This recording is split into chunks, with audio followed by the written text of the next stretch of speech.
Welcome to my latest case, Secret of the Scarlet Hand. To start playing, choose either Junior or Senior Detective. If you're new to adventure games or need some help, choose Tutorial. Dear Dad, greetings from the new Deputy Curator at Beach Hill Museum in Washington, D.C. I miss you, by the way. How's Africa? I sure hope this letter reaches you in Ouagadougou before you move on to Nairobi. So I got the internship. Your old friend Franklin Rose was awfully nice to submit my name to the rest of the members of the museum's board of directors. What an opportunity while I'm in between cases. As you probably know, the museum specializes in ancient Maya culture. My supervisor is going to be Joanna Riggs, a well-known archaeologist.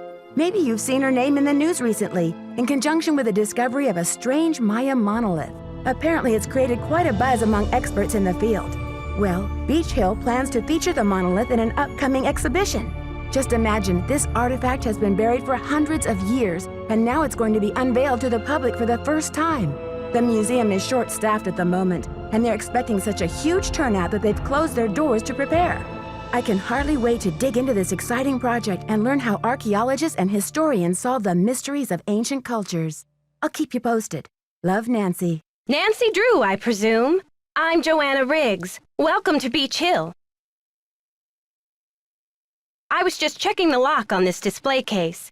This is one of the museum's most treasured pieces, a carving of King Pakal. Who is King Pakal? Pakal assumed the throne at age 12. Can you imagine? That was 615 A.D. He ruled for 68 years at the height of the Maya civilization. Is that jade?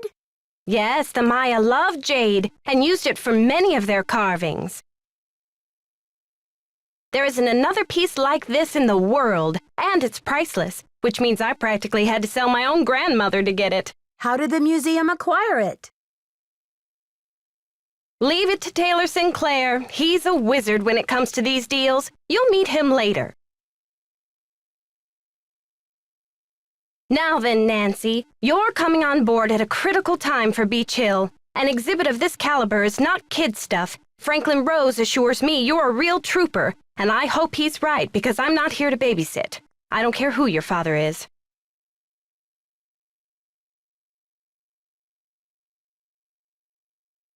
I'm glad to be here. Please, tell me more about the exhibit.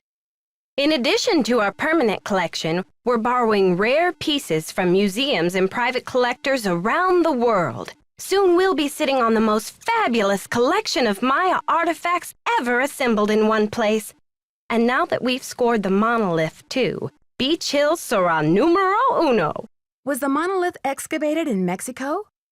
Yes, a hot young team of archaeologists, Americans and Mexicans both, dug it out of a cave near Palenque. Every curator from here to Siberia was trying to get a hold of it, but I'm the one who closed the deal. What does this monolith look like? It's a massive pillar of stone, nearly 1,500 years old with Maya glyphs carved into it. We've installed it in the garden. Wait until you see it. How do you know it's 1,500 years old? According to Henrik, the monolith was made at the special request of King Pakal himself, but we don't know what its purpose was. Who's Henrik? Henrik Vanderheun, world-renowned expert in Maya hieroglyphics. He's the latest addition to the Beach Hill Brain Trust. I told him I don't even want to see his pointy Vanderhead till he's got a translation on that monolith. Pointy Vanderhead? Where was he working before? At the Chaco Canyon Cultural Center in New Mexico. Anyway, there's a list of tasks for you in the lab. Once you've knocked those off, we'll regroup. Shouldn't I have more training? Don't worry, you'll be in the swing of things soon enough. Go ahead and take a look around the museum. I'm sure you'll find the monolith, muy interesante. Or just roll up your sleeves and hit the lab. Thanks for the orientation, Joanna. I'll talk to you later. Bye!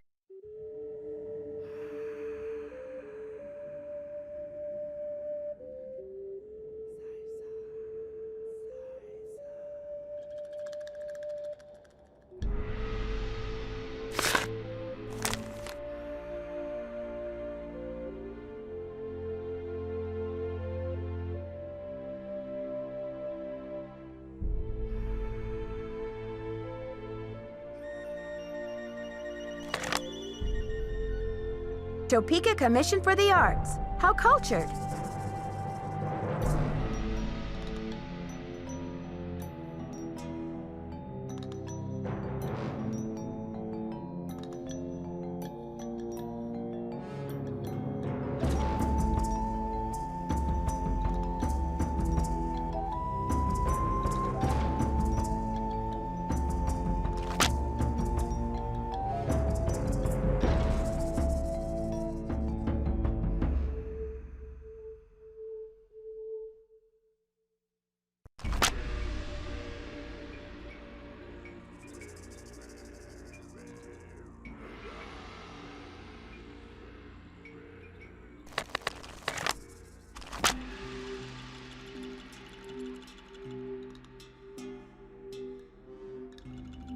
How are the tasks coming along? I haven't seen the list yet. Well, get cracking. The last deputy curator was like a tempest in a teapot around here. Caused me nothing but grief. What kind of grief? I'll tell you about Sonny some other time. I've got work to do. See you around.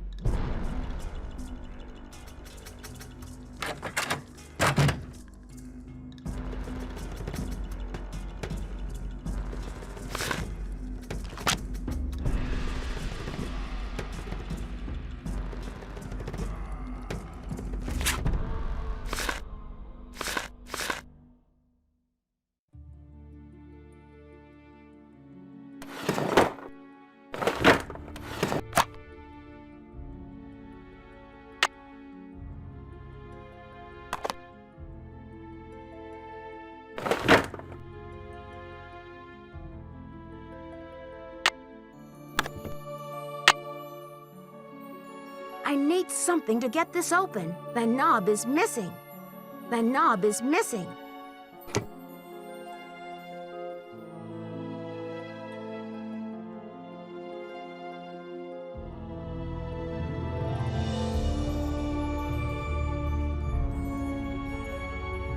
Topeka Commission for the Arts. That's the organization Prudence Rutherford works for.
You must be Nancy, the new deputy curator. I'm Henrik Vanderheun. Pleased to meet you. What are you working on? Just some light housekeeping. Why are you wearing that mask? Oh, these dusty old artifacts are murder on my allergies. Anyway, what can I do for you? Did you know the deputy curator who was here before me? Hurricane Sonny? I'm afraid I did. If he wasn't losing paperwork or setting off the fire alarm, he was cornering our visitors with his theory that the Maya were abducted by aliens. I'm afraid you'll be cleaning up his messes for a while. I'm curious about your work. How do you go about translating a glyph anyway? It can be a complicated process, involving research, piecing lots of different elements together, and a healthy dose of guesswork. So there isn't a definitive dictionary of Maya glyphs where you can look things up? Oh, I'm afraid not. You see, glyphs are so intricate and full of subtleties that multiple meanings may be embedded in a single glyph. So 3 distinct-looking glyphs may all translate to mean sunshine, roughly, but with different nuances. There is so much we still don't know. Lucky for me, I guess, or I'd be out of a job. Joanna turned me loose without too many instructions. Do you have any advice for me? Well, as you've probably heard, the museum is closed in preparation for the exhibit, so you'll have free run of the place. Please explore. The sooner you get to know your way around, the better. Think of the lab as your home base, your center of communications. Anyone who wants to get in touch with you will leave a note or a voicemail here, so check in often. I'm very busy with my work, so you're going to have to be pretty independent, but I suspect you wouldn't have it any other way. See you around, Henrik. That will be fine.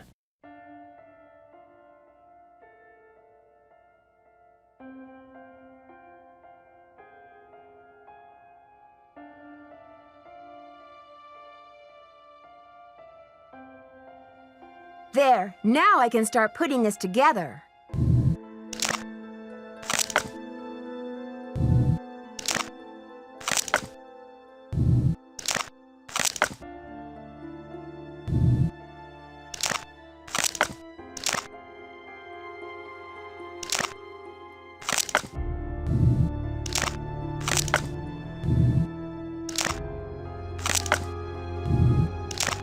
That's done.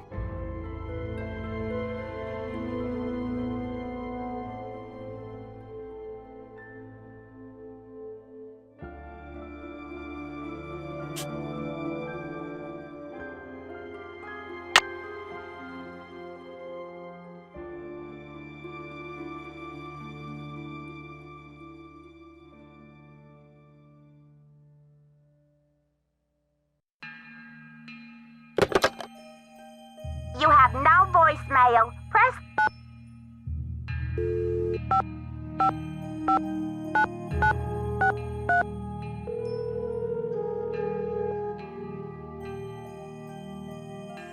Silvio's Curatorial Bonanza. May I speak to Silvio Jr., please? This is Silvio Jr. What can I do for you? I'd like to place an order, please. Have you ordered from us before? Well, I haven't personally, but the museum has. Okay, good. That saves me a lot of paperwork. What's the account number? BH119K. BH119K? Beach Hill? Are you serious? You sound surprised. I guess you were expecting sunny June? I was expecting Beach Hill to settle its accounts with me about 6 months ago. I've sent all 6 of the outstanding invoices to a collection agency. And you jokers won't get another packing peanut out of Silvio Jr. ever. Do not call here again.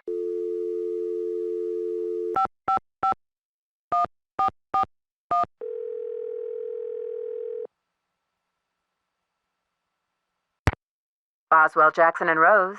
May I speak to Franklin Rose, please? Who may I say is calling? This is Nancy Drew. Just a minute, please. Nancy, great to hear from you. How's the internship treating you? Are Joanna and Henrik showing you the ropes? I've got a lot to learn about the Maya, but Joanna and Henrik seem very knowledgeable. Glad to hear you're settling in. I'm off to a meeting, but feel free to call me if you have any questions. I'm sure everything's going to be smooth sailing, Mr. Rose. Bye, kiddo.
I see you succeeded in reconstructing that Maya pot. Do you know what the glyph on it means? Something like, don't play ball in the house? Place name glyphs are some of the rarest and most difficult to translate. Even most of my colleagues wouldn't have a clue about this one. But I'm a rare breed myself, Nancy, and this is one of my areas of expertise. You've got my undivided attention. The glyph on that pot signifies the great ancient Maya city of Copan in Honduras. There happens to be a very important dig going on there right now. Do you know any of the archaeologists there? I have a few connections, yes. I'm keeping up with the action by ham radio. I can't seem to find the addenda to the monolith loan agreement that I'm supposed to bring to Alejandro Del Rio. Sunny June bobbed around this place like an untethered balloon. Who knows where he left those documents? You'll just have to hunt them down. And FYI, Senor Del Rio has been extremely touchy about this monolith loan, so try not to keep him waiting. I'm not sure how to go about rearranging those exhibit narrations. It's really quite simple. Check out the Convomatic auto narrator in shipping and receiving. You'll need some headphones. First determine which of the exhibits in the main hall could rightly be called Exhibit A. Change Exhibit A's narration number until you're seeing what you're hearing, or hearing what you're seeing, and it's all downhill from there. I'm supposed to order more packing supplies, but the company says they won't do business with us anymore. Does Beach Hill have bills it can't pay? No comment. But Henrik, how am I supposed to get this order taken care of? I hereby absolve you of that task. If Joanna wants things shipped, she can stuff them into garbage bags for all I care. See you around, Henrik. I suspect you will.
Looks like this side is missing a part. Nancy Drew, or should I say, Detective Drew. I'm Sinclair. Who told you I was a detective? I was at a meeting with the BOD recently, and I caught wind of your appointment and your credentials. Very impressive, if I do say so myself. The BOD? That would be the board of directors, those cranky old cats. They do keep the ducks squared away around here, I'll give them that. So, how's this for a specimen? Ever seen $1 million worth of rock before?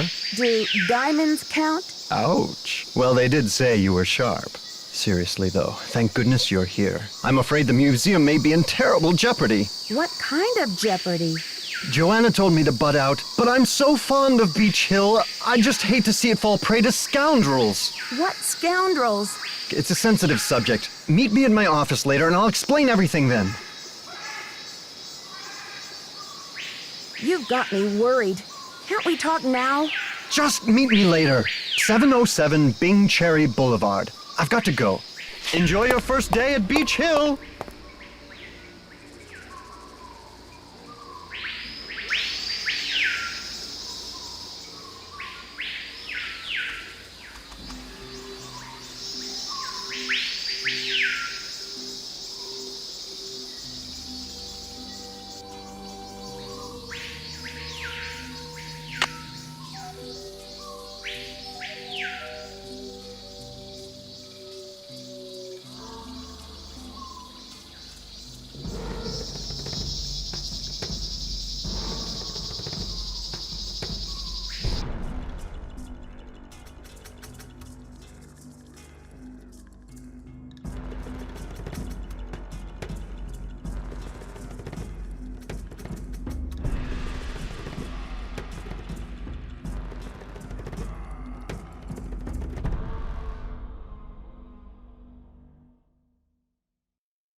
I'd better deliver this to Alejandro right away.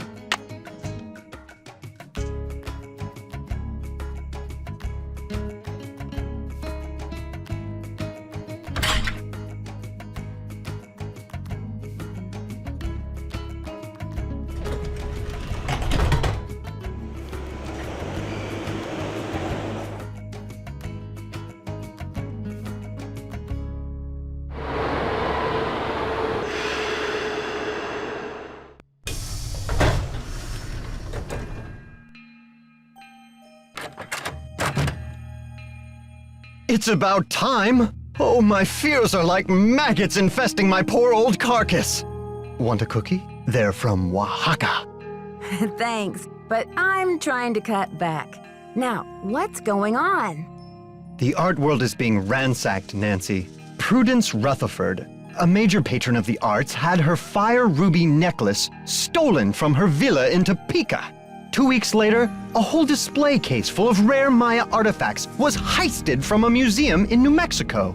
Do you think there's a connection between the two thefts? Who knows? I'm just telling you, this community, our friends and colleagues, my people are being systematically trounced by thugs. Who's to say Beach Hill won't be next? You've got to do something. Does Joanna share your concerns? I've urged Joanna to approach the board about making some security upgrades, but she just keeps saying that the timing isn't right to ask for money. I understand your concern, but what can I do to help? We need your eagle eyes. We need your bat ears. We need you to sniff out the stink of trouble. I appreciate the vote of confidence, but I'm just a detective, you know. I'm not bionic. Don't play modest mouse with me. Okay, no more flattery. Hey, that's an interesting piece, there by your desk. Something tells me it's not a Maya artifact. How about that rubber shark? The artist's name is Poppy Dada. She's a teenager in South Dakota. The art world is going bananas over her stuff. I'll unload that one for some serious dinero. Is Poppy Dada her real name? I don't know. I'd better get going. See you around.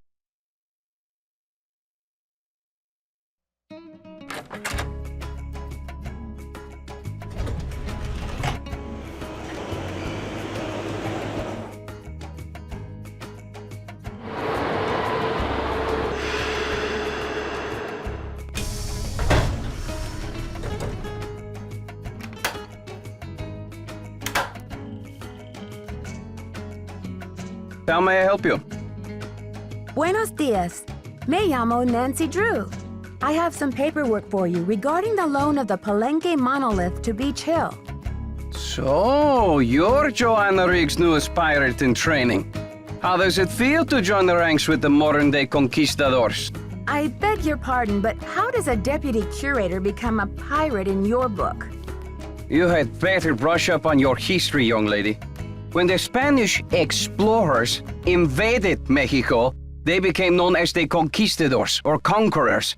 They robbed the indigenous peoples of their wealth, not just their gold, but their artwork, their sacred objects. Anything they did not steal, they burned to the ground. Alejandro, I understand that many crimes were committed in the name of exploration, but that was hundreds of years ago. What does this have to do with Beach Hill? There is more. In the 19th century, archaeologists discovered the ruins of ancient civilizations predating even the Aztecs. Many of the dig sites were robbed, and the stolen artifacts were sold off to art museums and collectors around the world. Today, finally, it is illegal among most civilized nations to remove an artifact from its native country. But sadly, there are thousands of precious antiquities with highly questionable provenance floating around the Western world. But Joanna only wants to display this artwork, to celebrate it, so the public will be able to enjoy it and learn about your people's great talents and achievements. If the American public wants to see our art, they should come to Mexico. What do you mean by questionable provenance? An artifact's provenance is the story of its origin and ownership. For example, how it made its way from a temple at Chichen Itza to a museum in Washington, D.C. If the artifact's provenance reveals that it has been stolen, then that artifact must be returned to the country of its origin. Then the relics at Beach Hill must all be legitimate, right? No, not at all. Provenance documents are often tampered with or forged to cover up the theft. Because of this, thefts continue and a great deal of art is moved on the black market even today. Unethical art dealers and greedy museum curators do nothing to stop this. Are you suggesting Beach Hill is involved in these kinds of misdealings? If Joanna Riggs or that overstuffed pillowhead Sinclair had any decency, they would take measures to see that all Maya artifacts were returned to Mexico at once where they belong. And what if these measures are not taken? My country will have its due, Nancy, even if I have to begin reclaiming its artifacts with my own two hands. I see. Well, I should probably get going. Here are the changes to the loan agreement for the monolith. I just need your signature, please.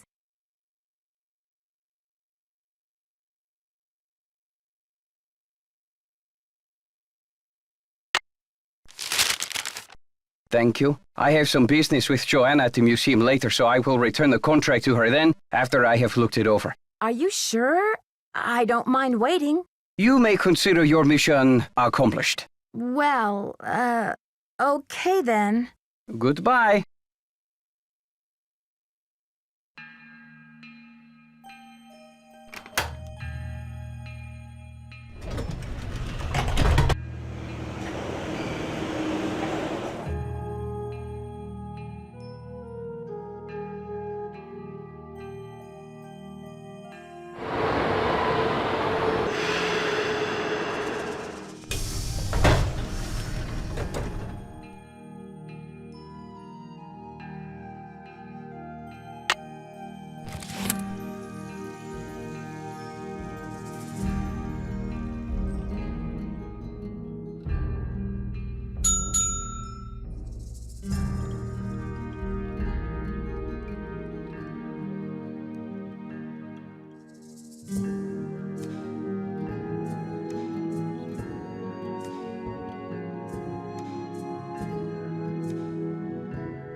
Good thing Franklin gave me the museum key.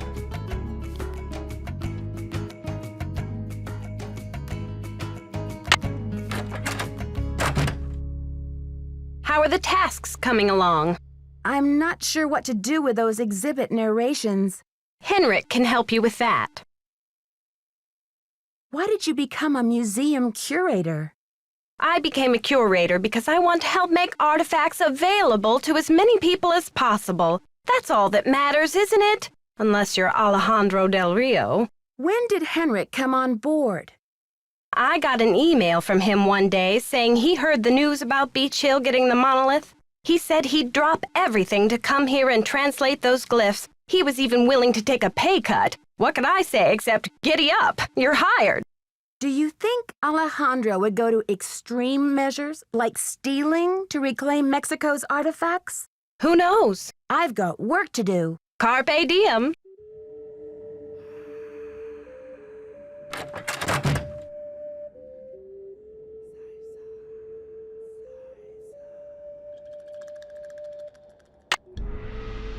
Ceramic bowls, such as the one featured in this exhibit, may have been used as vessels for burnt offerings of incense or corn.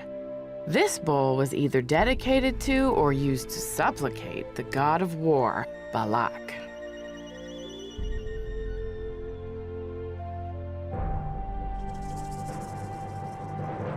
Although the geographic range of Maya cities is well known, it is difficult to determine the range of Maya influence.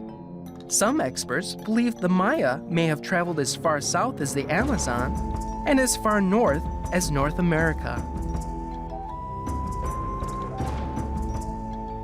The Maya used different methods to represent numbers. Here is an example of the numbers from 0 to 19, from top left to bottom right. Notice how some numbers are represented with bars and dots, and some are represented with pictures.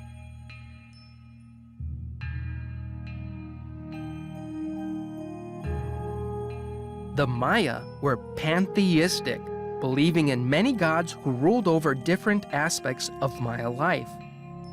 Chak was the god of rain. Ixchel, goddess of the moon, presided over childbirth and basket weaving. Ahau-Kin represented the sun. The Maya were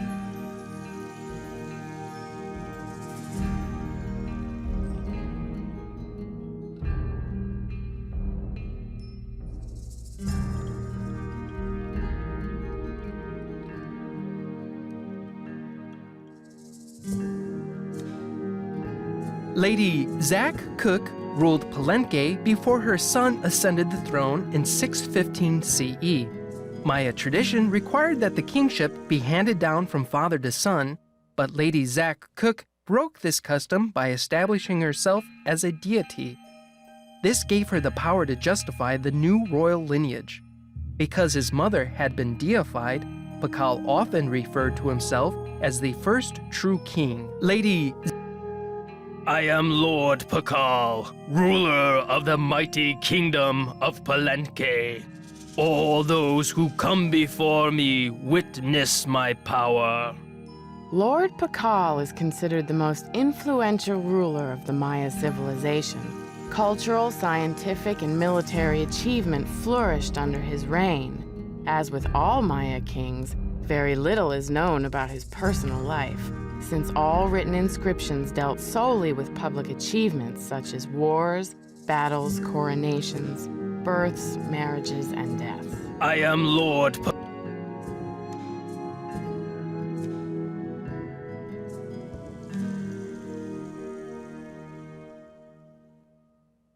Maya scribes recorded the official history of the kings and queens, but very little is known about daily life in the Maya world.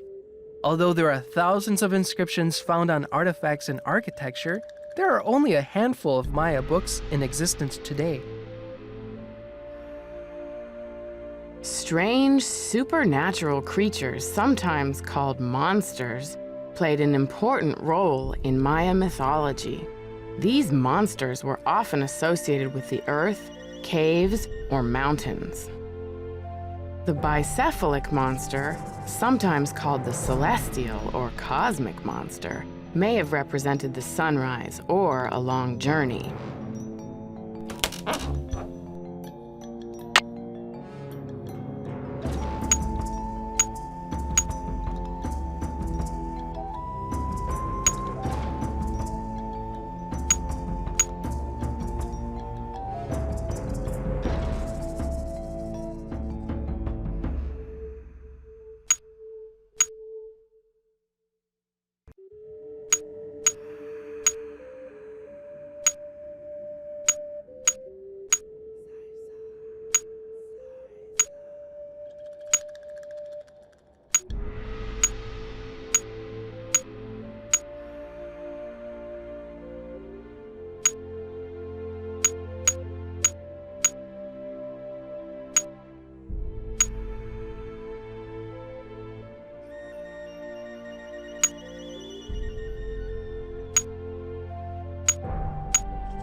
Beach Hill's been hit. Sit tight, Nancy. The police are on their way.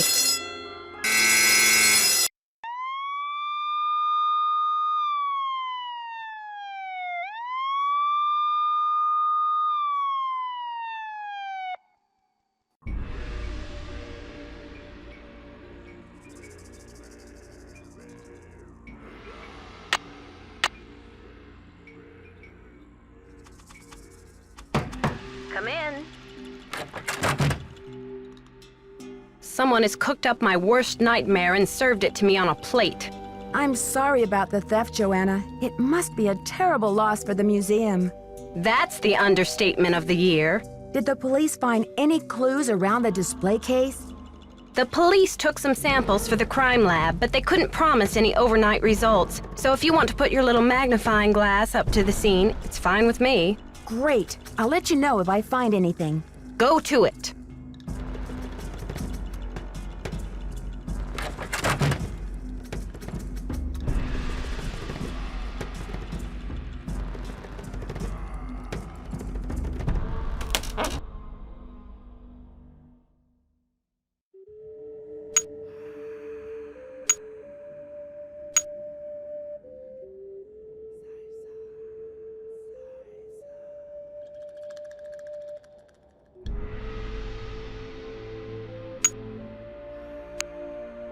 That looks right.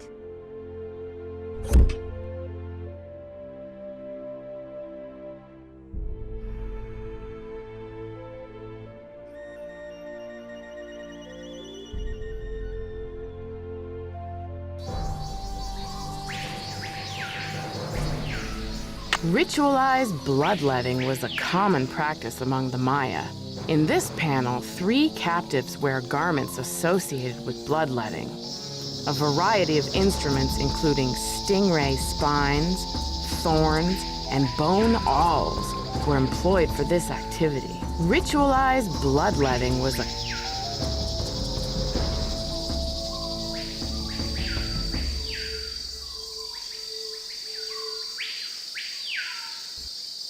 Archaeologists work in some of the most remote areas of the world. Ham radios are often the only means of contacting the outside world. HAM is an acronym for Handheld Amateur Radio.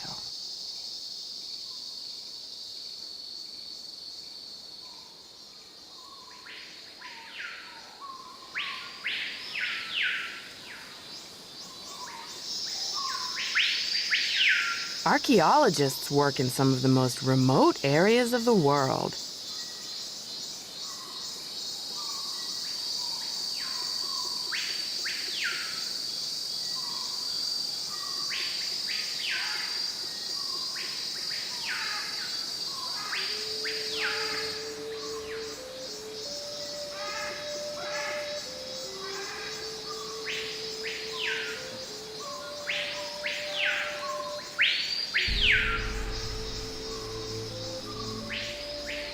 The Maya kings were often in a protracted state of war with local kahals. Here, Bird Jaguar stands to the right as a captured lord kneels at his feet. The kahal holds a broken umbrella, a gesture typical of a supplicating captive.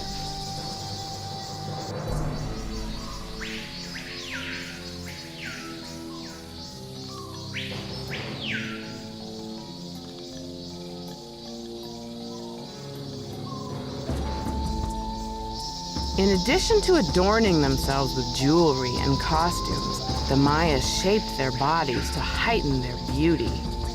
Beads were dangled in front of infants' faces to encourage crossed eyes, a trait considered attractive to the Maya.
There, that looks like it's in order.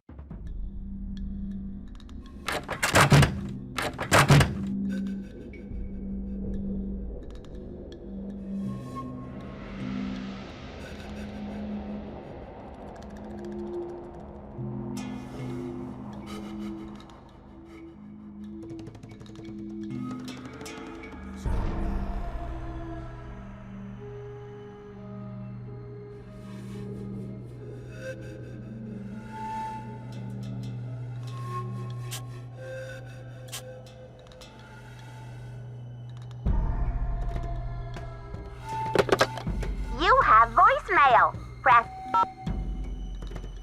Nancy, hi. It's Franklin Rose. I'm calling because it's just... This theft is very bad news for the museum. You can't imagine the limb we went out on to acquire that Pakal carving. It's been one of the museum's main attractions. I don't want to take you away from your internship, but if you can do a little investigating, well, I think I speak for the whole board when I say we'd be very grateful. Give me a call when you have a chance. And Nancy, thanks. To replay messages, press 0. Press 9 for an outside...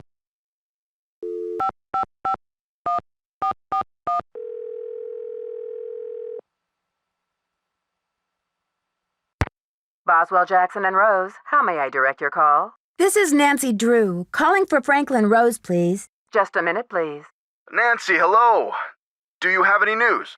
Not really, but something tells me this case is going to get complicated.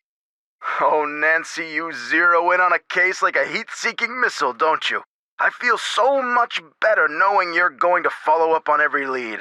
I'll help in any way I can. Thanks, Mr. Rose. That's what I'm here for.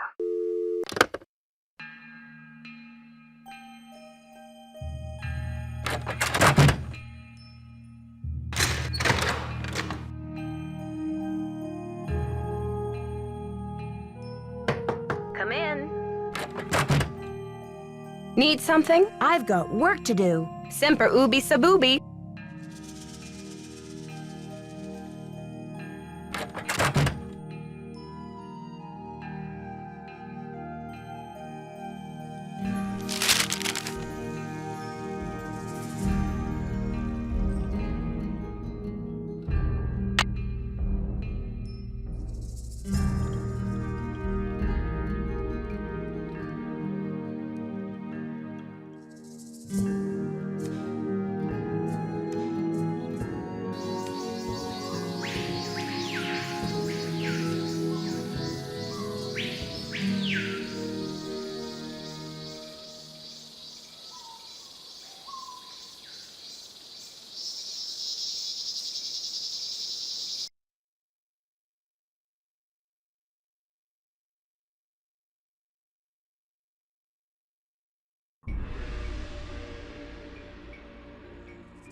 Need something? Have you seen Henrik? I found a piece of paper inside the Pakal display case. It had some glyphs on it and a print of a red hand. I'm hoping he can give me a translation. What am I, fish food? Henrik's not the only one around here who can read a glyph, you know. Sorry, Joanna. I thought I was supposed to go to Henrik with all my glyph questions. The police showed me the note. It said, "The magician suffers yellow death," whatever that means. Apparently, the thief just couldn't come up with the glyphs for "the curator suffers flaming purple disgrace." I'm curious about the red handprint the thief left. Does it have any significance in Maya culture? Afraid I can't help you there. What I want to know is what the hand was printed with. It's obviously not finger paint. Why don't you do a little analysis on it in the lab? I haven't seen Henrik since the theft. Where do you think he could be? Who knows?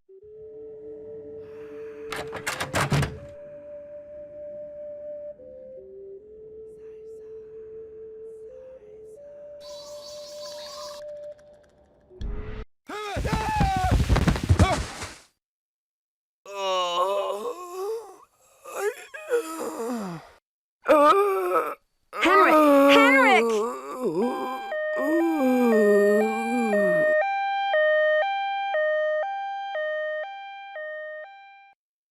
Amnesia? Wow. Henrik must have taken a real nosedive off that pyramid. Do you think he just fell, Nancy? Or was he pushed? Sounds like you need to find out about hospital visiting hours. Yeah, but you'd better get the lowdown from Joanna first. George is right. She is your supervisor, after all.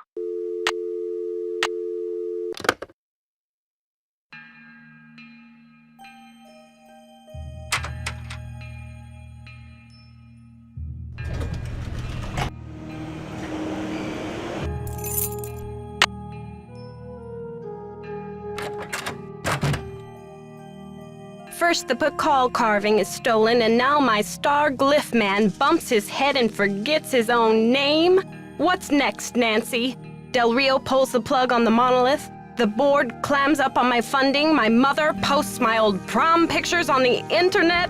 Take it easy, Joanna. I'm sure everything is going to be okay. What I need from you right now is action, not commentary, Nancy. Will you follow up with the hospital and see if there's anything we can do to get Henrik's marbles back? I'll call right away. You can also pick up Henrik's mail if he gets any. Keep the lab in order and just try to help me keep the entire museum from going up in smoke. I've got work to do. See you around.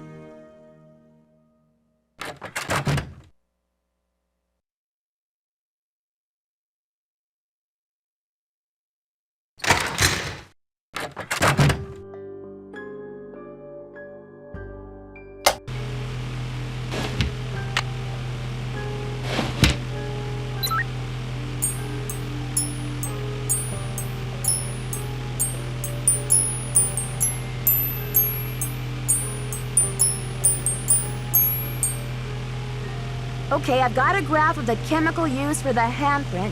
Now I've got to match it up with a known substance.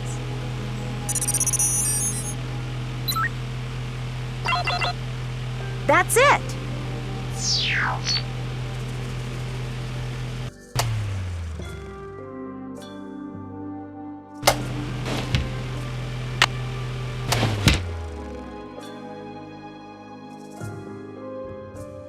According to this chart, Hg stands for mercury. S stands for sulfur. So the handprint was made from mercury and sulfur. You have voicemail. This message is for Nancy Drew. Hi, Nancy. This is Nurse Bluefoot calling from Eleanor Roosevelt Memorial Hospital in regards to Henrik Vanderheun.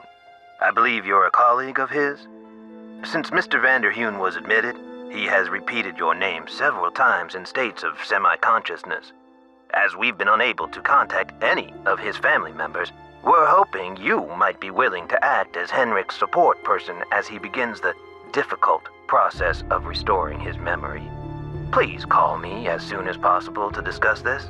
My direct line is 202-555-4000. Thank you. To replay messages, press 0. Press 9 for...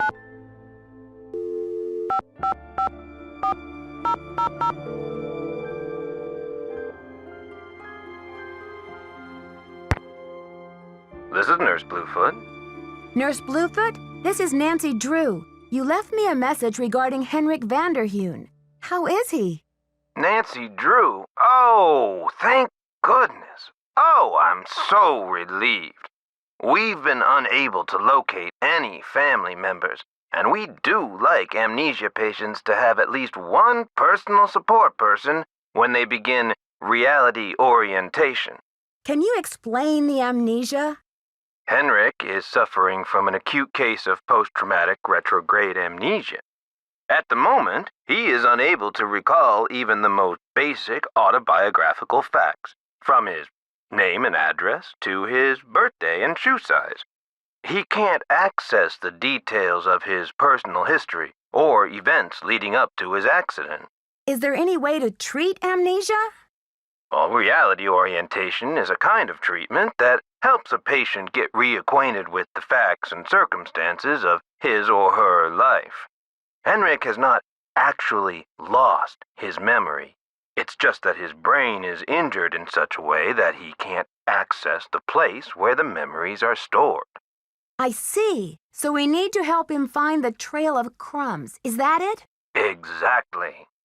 Well, first, we do repetitive memory exercises to help Henrik relearn the basic facts like his name and address, the name of his parakeet, if he has one, the date, and so on. Second, we try to stimulate Henrik's sensory memories in order to help trigger or find the way back to his cognitive memories. What are sensory memories? A sensory memory is like it sounds, something that is familiar, that you recognize by sight or touch, smell or sound or... Oh, what is that last one? Oh yes, taste. A cognitive memory is something that you know or remember intellectually. For example, how do you know the name of this planet? Somewhere along the way you learn that it's called Earth, and you just remember. But say you bump your head and forget the name of this planet. You don't know where in the solar system you're floating. Yikes! Exactly. But then I show you a picture of our marvelous blue and green globe. Suddenly you remember. That glorious sight is Earth. I live on the planet Earth. This is how a sensory memory can trigger a cognitive or intellectual one. I still don't understand where I come in. You can't help Henrik remember his childhood, but you can probably help him remember his work, and who knows where that will take him.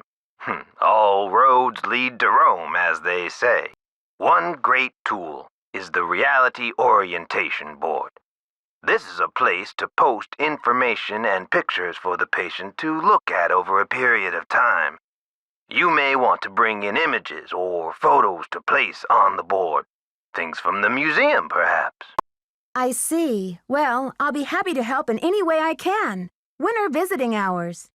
Visiting hours are 10 to 4 every day, if the patient is not engaged in treatment and if he seems stable. Great. Is there anything else? Just remember, Henrik's brain has been knocked around like a peanut in its shell. He may have attention difficulties, headaches, anxiety. Sometimes he may seem giddy, too. We need to keep these conditions in check. Don't push him too hard, or he may have some kind of meltdown. Thanks for the warning, Nurse Bluefoot. Be well.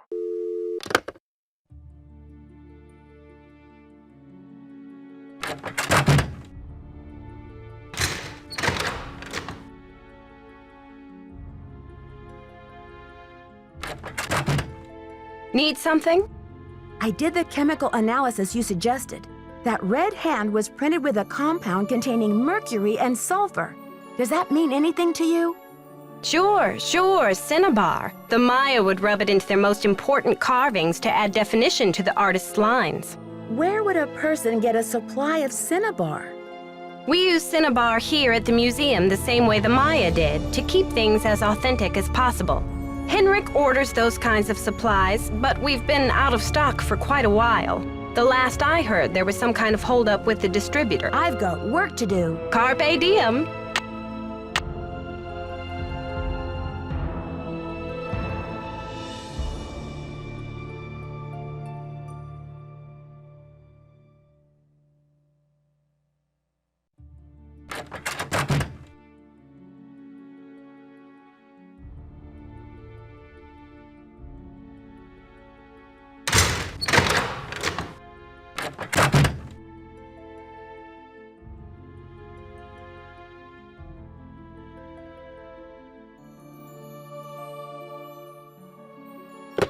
You have no voicemail.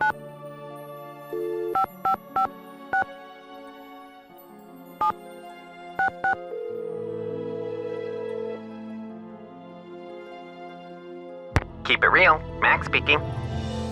Hi, I'm the new deputy curator over at Beach Hill Museum. I wonder if you could answer a couple of questions for me about our ordering history. Well, hello there, Beach Hill. Hey, you're not Sunny June. Whatever happened to that guy? I suppose he caught a ride on a flying saucer, huh? What a riot. I'm sorry. Anyway, you don't need to reorder, do you? Unless you ate last week's shipment for breakfast, that is. You're sure it was last week? Well, that's what it says here. Do you know who placed that order? The initials on the order are J.R. Was the package shipped to the museum? Oh? Oops, I guess we didn't ship it at all. It looks like the package was picked up here at the warehouse. So there hasn't been a holdup at the distributor or anything like that? Hold up. Oh, I don't know where you heard that. We've got enough mercuric sulfide in-house to sink a ship. Can you remember anything about the person who picked up the package? I sure can't. Guess I must have been at lunch or something. Well, thanks for your help. Sure thing. I hope there wasn't any problem with the stuff, was there? We only used the top-grade mercuric sulfide. Judging by the impression it left, I'd have to agree that the quality was fine. Well, you sound a little green in the chemicals department, if you don't mind my saying so. I hope you know that mercuric sulfide is highly toxic. Makes you crazy. Toxic? Oh, looks like I've got another call coming in here. You give us a call in about 4 months or so when you start to run out, okie doke? And don't forget to keep it real.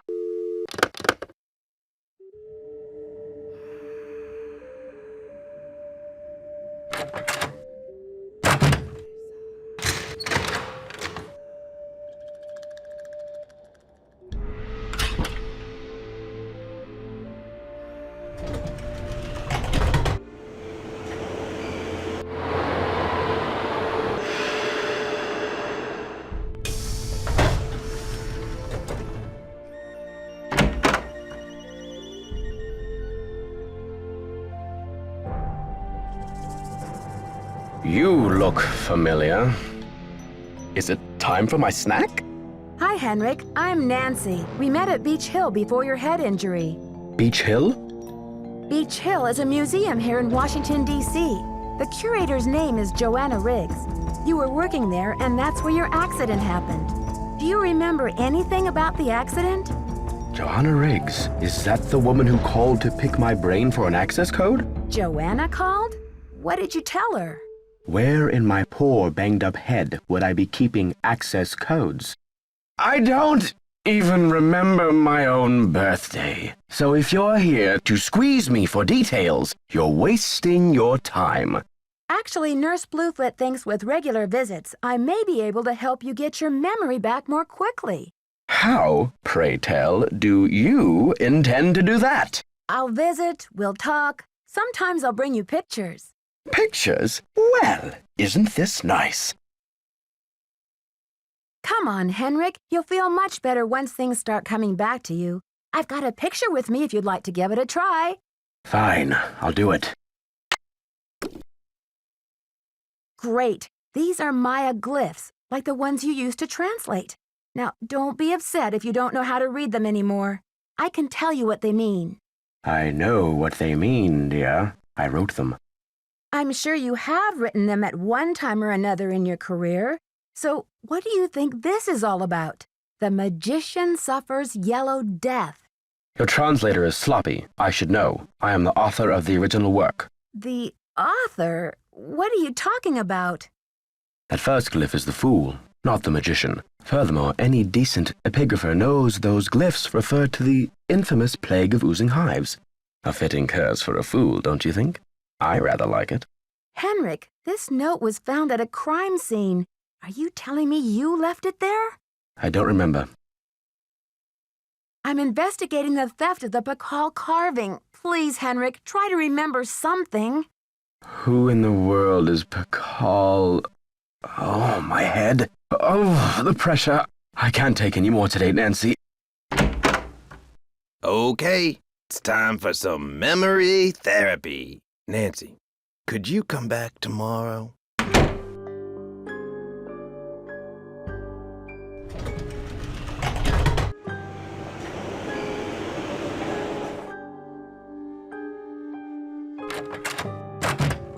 It's a fiasco, just as I feared. Oh, I'm sick about the whole thing. I see you've spoken with Joanna.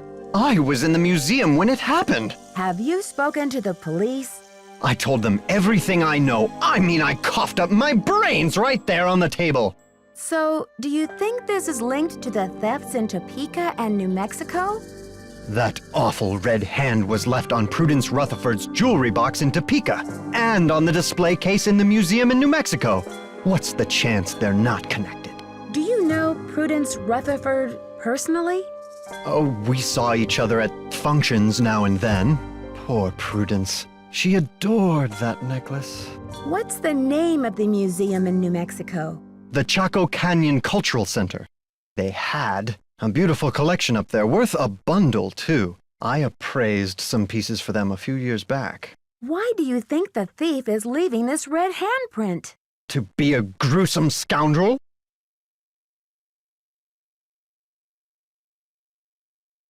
Joanna says you performed an act of wizardry in helping Beach Hill acquire the Pakal carving. Getting those provenance docs together was a pig and a half. Oh, they're on the up and up, I assure you. But to have been at the height of my career back before the crackdown, those were the days. What crackdown?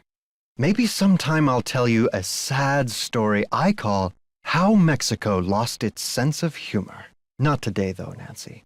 Alejandro says you're unethical, a modern-day conquistador, that you're robbing Mexico of its cultural history. And I say Alejandro is the real bully of the playground, a lunch money extortionist who loves nothing more than to see the other boys and girls go hungry. When you sell a piece of art, what kind of commission do you get? Standard, 10%. It's no king's ransom, unless of course you sell something for $1 million. Too bad I'm not allowed to put that monolith on the market, huh? I need a photo of the Pakal carving. Do you have one?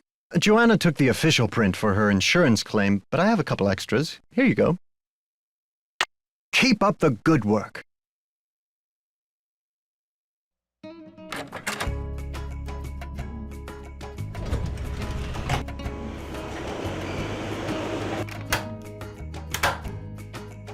Hello, Nancy. Why did Mexico choose to lend the monolith to Beach Hill and not some other museum? Johanna Riggs outbid everyone. I had no idea a small museum like Beach Hill could afford such an expensive arrangement. Do you know much about Maya glyphs? You've got me there. I know Spanish, English, Portuguese, and several indigenous languages, including Quiche and Nahuatl, but I have yet to learn the language of glyphs. Have you heard? The Pakal carving was stolen from the museum. Well, I heard the alarms going off, but it wasn't until Henry called me that I heard the news. You don't sound very concerned about all of this. I was running late. I just figured somebody tripped a wire and I kept going. Whew. I'll need to alert the police so they can ask you some questions. I have diplomatic immunity, so I do not have to answer any questions. But I will because I have nothing to hide. Don't you care about the disappearance of such a rare Maya artifact? That artifact was lost to me as soon as it left Mexican soil. So my friend Pakal goes underground for a while until he is sold again. Suddenly, he turns up in Amsterdam or Hong Kong.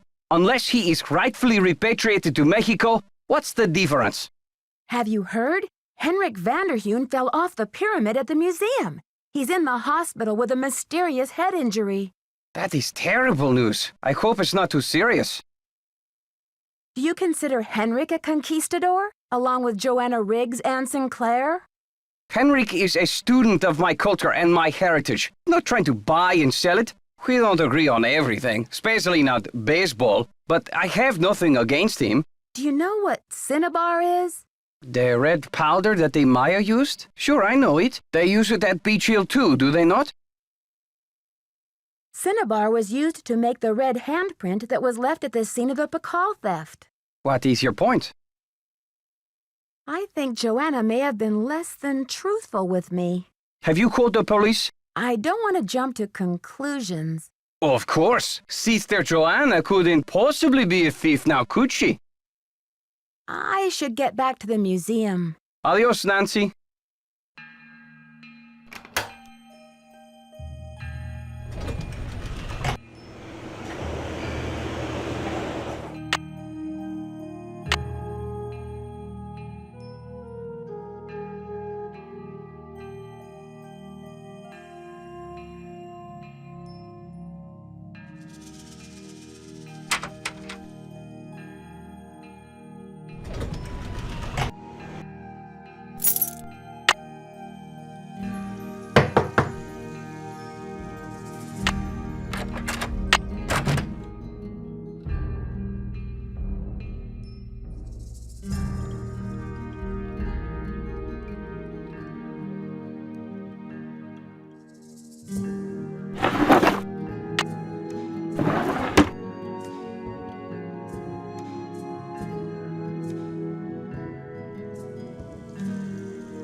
Who knew one piece of jade could have so much history?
voicemail. Press...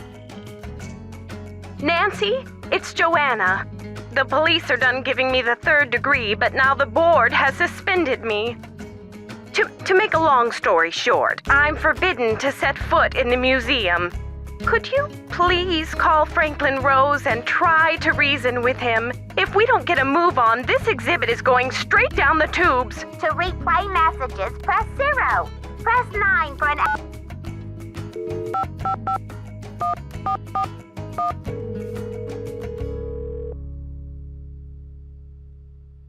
Boswell, Jackson, and Rose, how may I direct your call? This is Nancy Drew, calling for Franklin Rose, please. Just a minute, please. Nancy, you must be psychic. I was just getting ready to call you myself. Oh, really? Why? I feel I should apologize for the situation that's going on at the museum, dear. I really did think we were setting you up with a nice little internship, a breather from your casework, but instead it looks like we've fed you to the lions.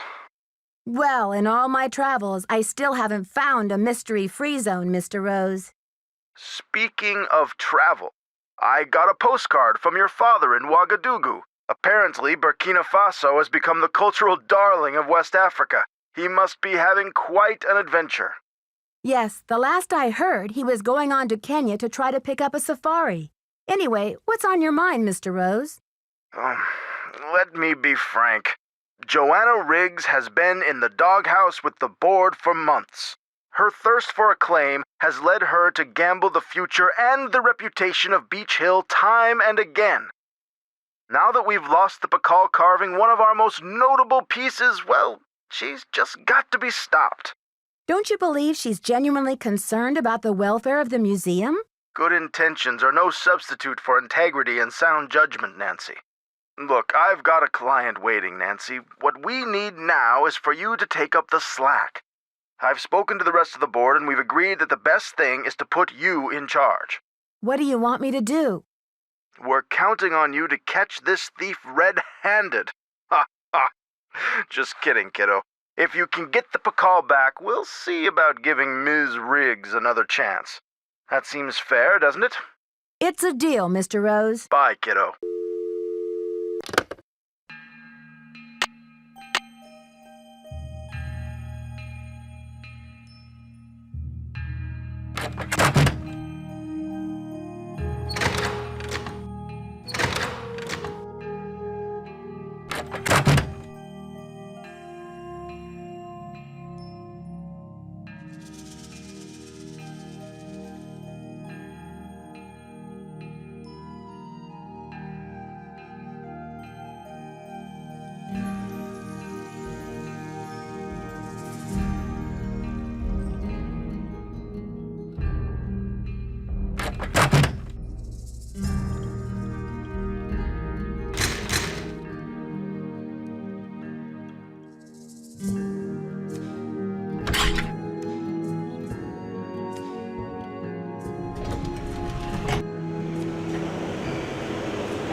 Boswell, Jackson, and Rose, how may I direct your call? I'd like to speak to Franklin Rose, please. I'm sorry, but Mr. Rose is out of the office.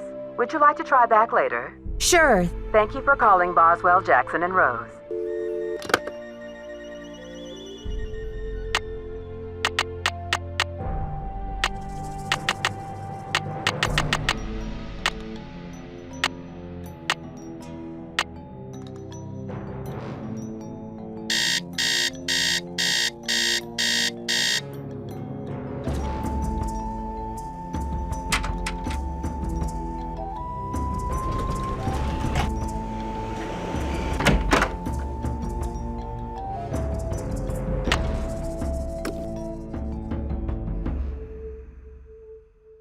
Well, look who it is. Ready to do some memory work, Henrik? I brought you a picture. This will help you to remember. That face. He's as familiar as my own feet. Do you know his name? Pakal! Nancy, this is the stolen carving, isn't it? And I'm the one who took it. I must have. But why? Oh, Pakal! What could I have meant by this? If you're remembering correctly, this is a serious crime, Henrik. You've got to tell me why you did it. I can't remember. Easy, Henrik. The answers are in your head. You just need to find them. It's still in the museum. Why would you break into the display case and steal the carving only to leave it in the museum? To protect him. I had to protect him. Oh, Pakal! Something is going on at that museum, a devious plot. I was the only one who could stand in the way. What kind of plot? Forgive me, Nancy, but when I woke up in this hospital bed, I didn't even know my own name. Perhaps the only thing I can offer you is this key. It was found in one of my pockets when I was brought in. Do you know what lock it belongs to? I haven't a clue. Take the key now, Nancy. Find out what it opens and return to me, please, with some answers. You can count on me, Henrik. In the meantime, I'll sit with my friend Pakal and see if he will tell me anything new. You must keep this to yourself for now. It's your only hope of getting to the bottom of this. Do you know anything about the theft of Prudence Rutherford's necklace? I can't remember. Did you use Joanna's name last week to place an order for Cinnabar with Keep It Real Restoration? You're asking the wrong amnesiac. Do you have anything against Joanna? Who knows? You rest up. I'll be back. I'll do my best.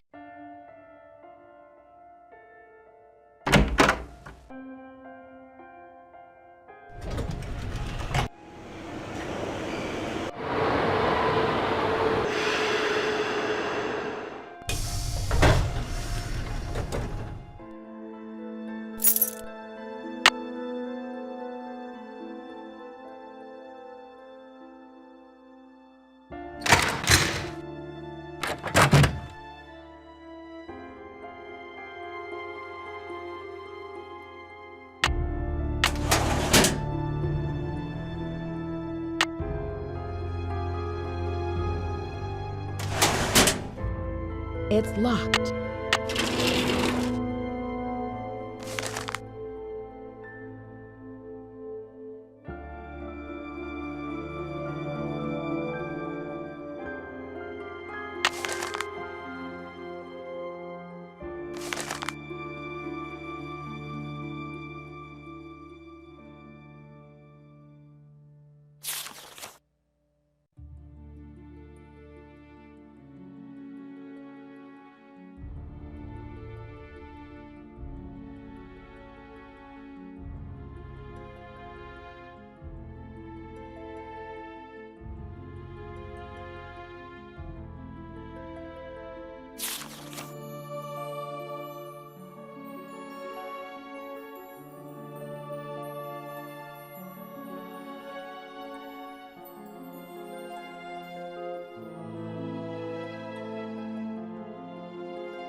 Looks like I need to find someone who speaks Nahuatl.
Any news?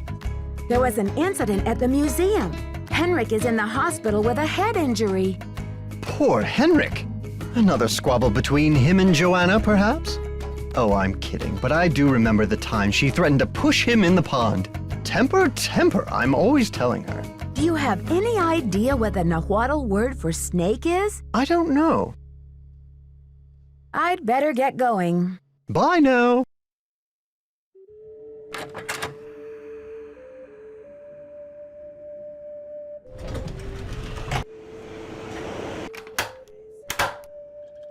Buenos dias. Have you heard? The police received an anonymous tip and they're considering Joanna a prime suspect in the Bacall theft. They've taken her in for questioning. I called in that tip. She lied about the cinnabar, and you may not know this, but she has jeopardized the museum's finances with all of her wheeling and dealing. Why should she not be questioned? How did she jeopardize museum finances? I am not at liberty to say. I need to know the Nahuatl word for snake. Can you help me? What do you need that word for?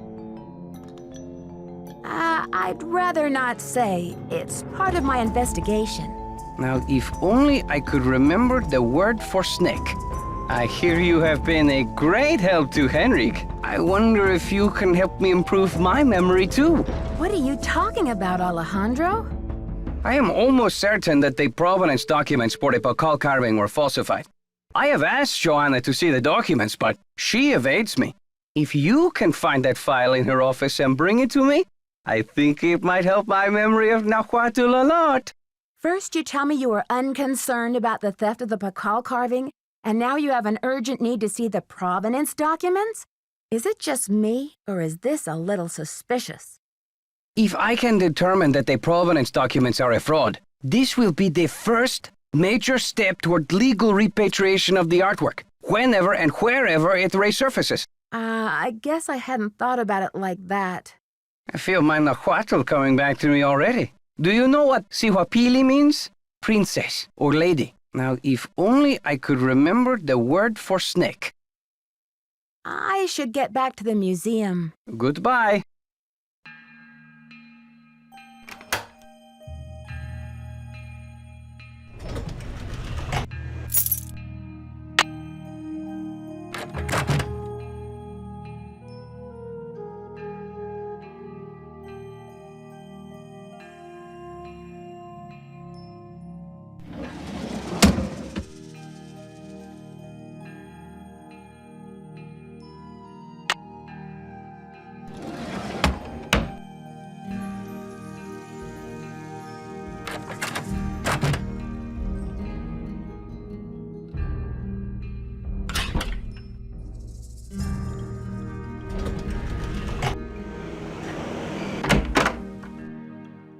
Nancy, you have brought me back to my work. You recognize the riddle then? I've been working like a fiend. Look at the board. There's Henrik's password. This has something to do with the plot at the museum, Nancy. I'm sure of it. Who is this whisperer of silent secrets? The whisperer came from a distinguished line of royal scribes. I can't seem to remember her name, but I do recall that she wrote an account of Maya history that greatly angered Pakal because of the way it depicted his ascent to the throne. What did the scribe say? That Pakal had bad fashion?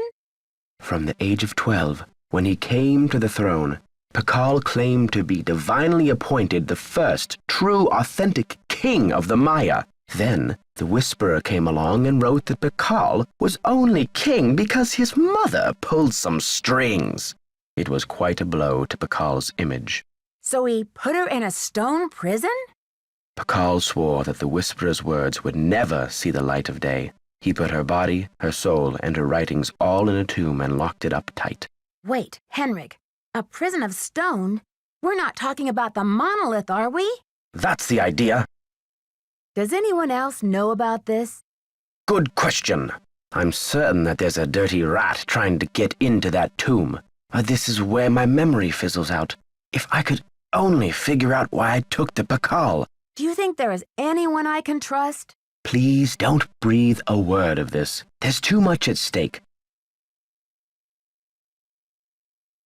I don't suppose you have a Nahuatl word for snake floating around in your memory bank somewhere, do you? Who knows?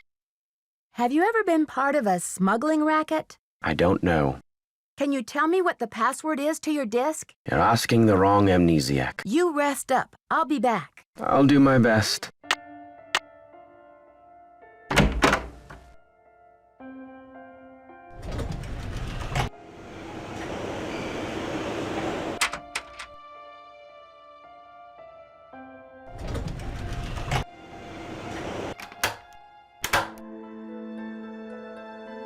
Hello, Nancy. You have a special delivery for me, I hope? Promise me that you'll take good care of these documents.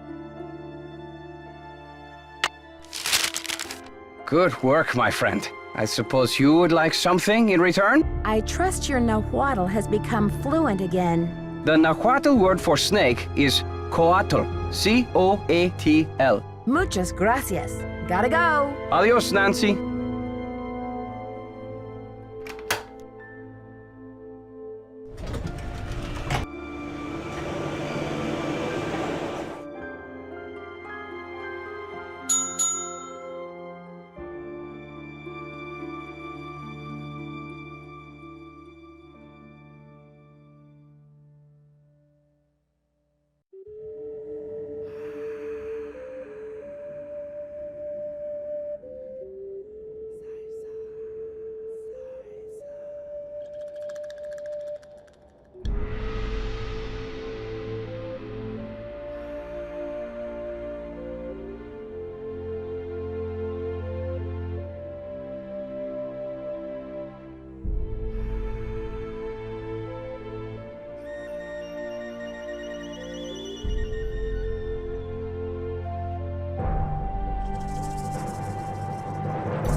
The radio tube went out.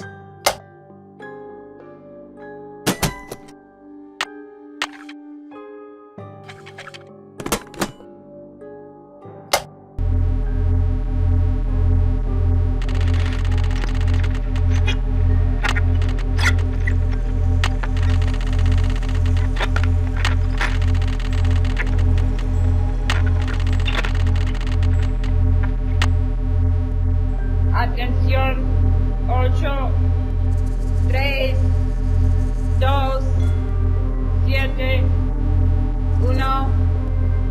Atención, 8, 3, 2, 7, 1. Atención, 8. Transmítalo ahora.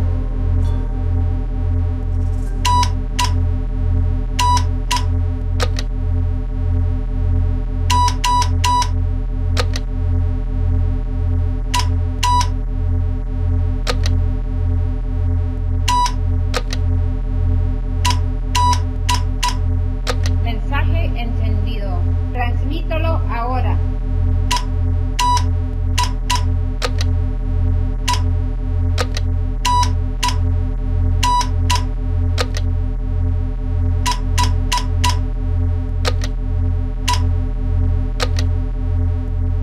Mensaje recibido. Entregaremos el paquete lo más pronto posible. Cambio y fuera.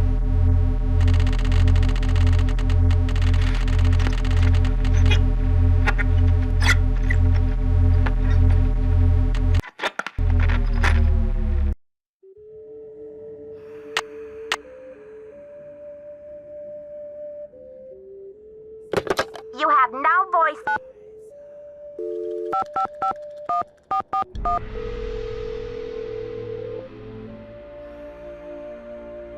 Boswell, Jackson, and Rose, how may I direct your call? I'd like to speak to Franklin Rose, please. I'm sorry, but Mr. Rose is out of the office. Would you like to try back later? Sure. Thank you for calling Boswell, Jackson, and Rose.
Boswell, Jackson, and Rose, how may I direct your call? I'd like to speak to Franklin Rose, please. I'm sorry, but Mr. Rose is out of the office.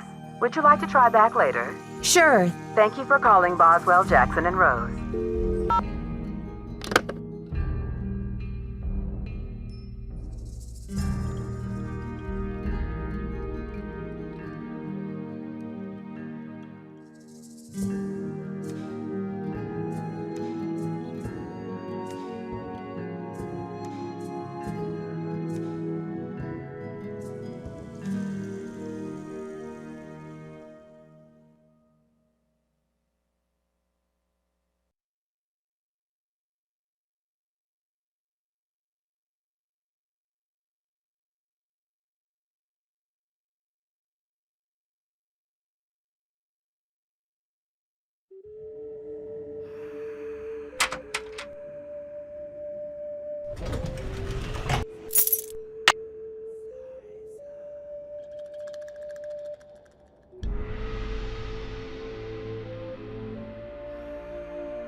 You have no voice.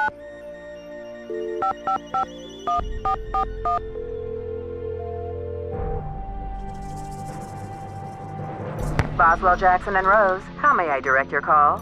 I'd like to speak to Franklin Rose, please. I'm sorry, but Mr. Rose is out of the office. Would you like to try back later? Sure. Thank you for calling Boswell, Jackson, and Rose.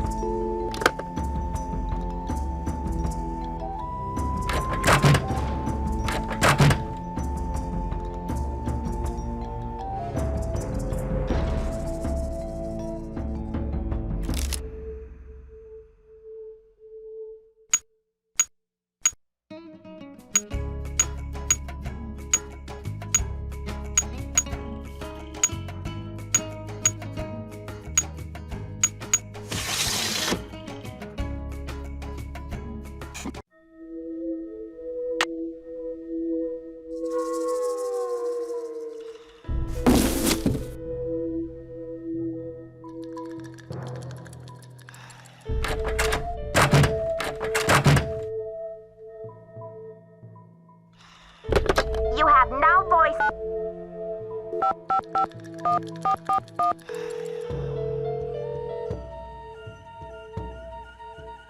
Boswell, Jackson, and Rose, how may I direct your call? I'd like to speak to Franklin Rose, please. I'm sorry, but Mr. Rose is out of the office. Would you like to try back later? Sure. Thank you for calling Boswell, Jackson, and Rose.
You've reached the Chaco Canyon Cultural Center.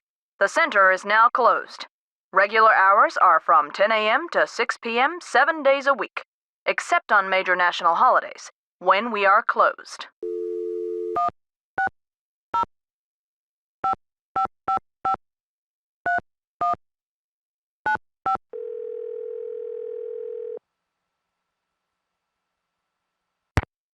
Daddle residence.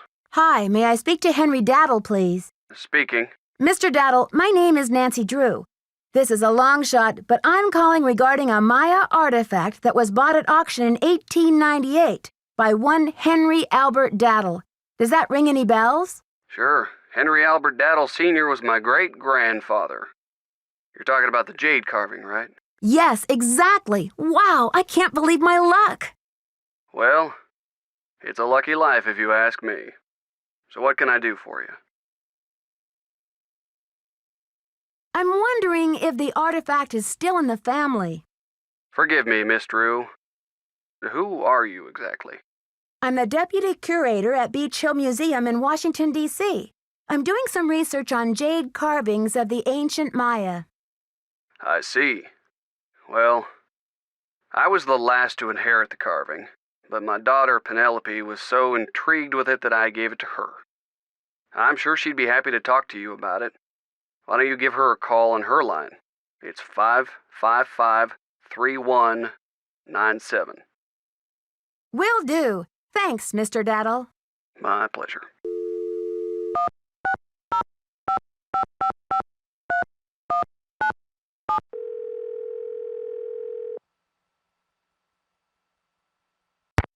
Hello? Hi, is this Penelope? Not even. Oh, is this 605-555-3197? Yeah, but no one calls me Penelope anymore. Except my parents, that is. To my friends, the art world, and anyone else who made it out of the 20th century, I'm Poppy. The art world? Wait, you're not Poppy Dada, are you? Ta-da! Ping ping! You win! Who's this? My name's Nancy Drew. I'm a detective. A detective? No way! So do you get to wear a sassy tweed hat and pick hairs off dead bodies and gross, creepy stuff like that? I don't run into too many dead bodies, luckily, but there's plenty of other creepy stuff. So, where'd you get my name?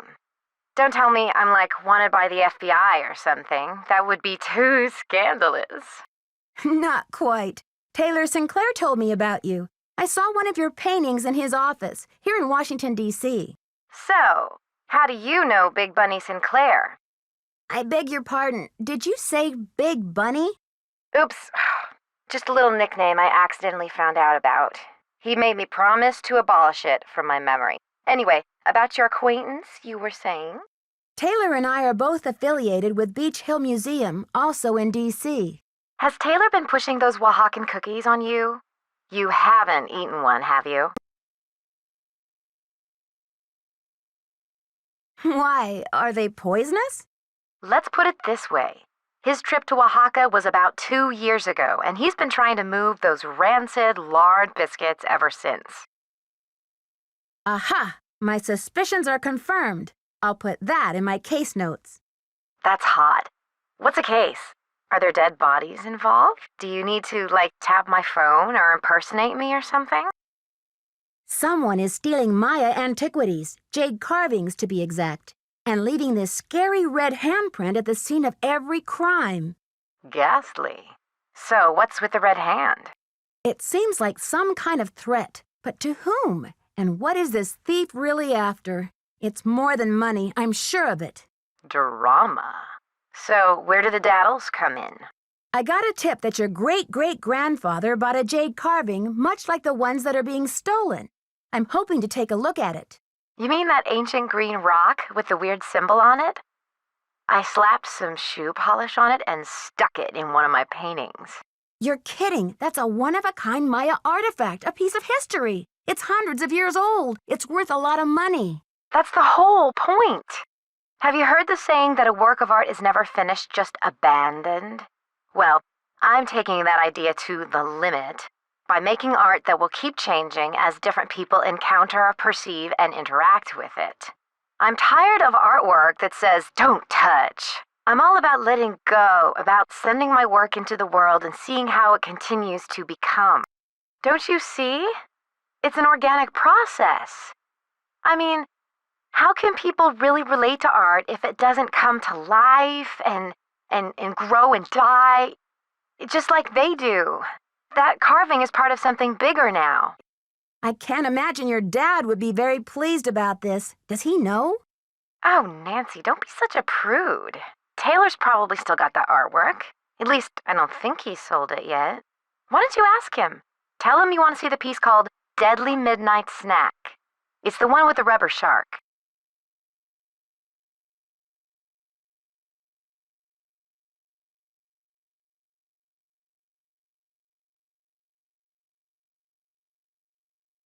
The one with the rubber shark. Yes, I've seen it, but I didn't notice any jade carving. Well, take a closer look there, sweets. It's in there. If you really need the carving to crack this case, why don't you just go ahead and take it? What? Poppy, you can't be serious.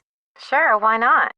After all, this is a chance to enact exactly what I've been talking about, the organic process, inviting my viewers to interact with my work.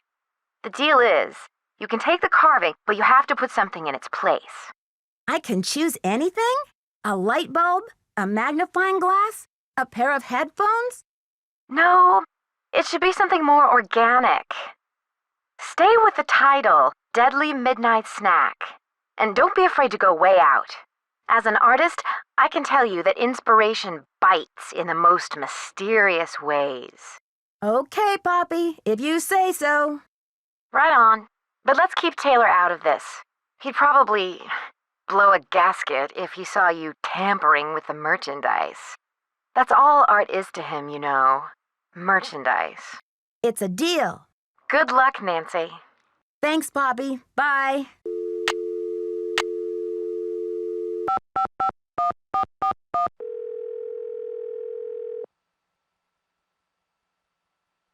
Boswell, Jackson, and Rose, how may I direct your call? I'd like to speak to Franklin Rose, please. I'm sorry, but Mr. Rose is out of the office. Would you like to try back later? Sure. Thank you for calling Boswell, Jackson, and Rose.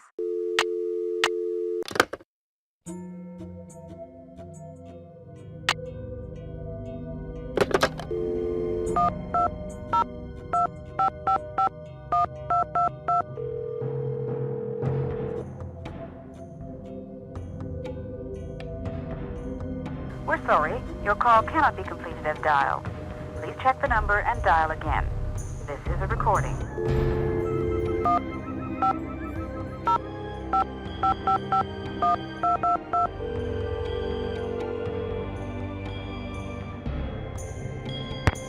Chaco Canyon Cultural Center. Hi, I'm hoping to speak to someone about the theft that happened there recently. Are you the press? No, I'm a detective investigating a similar crime in Washington, D.C.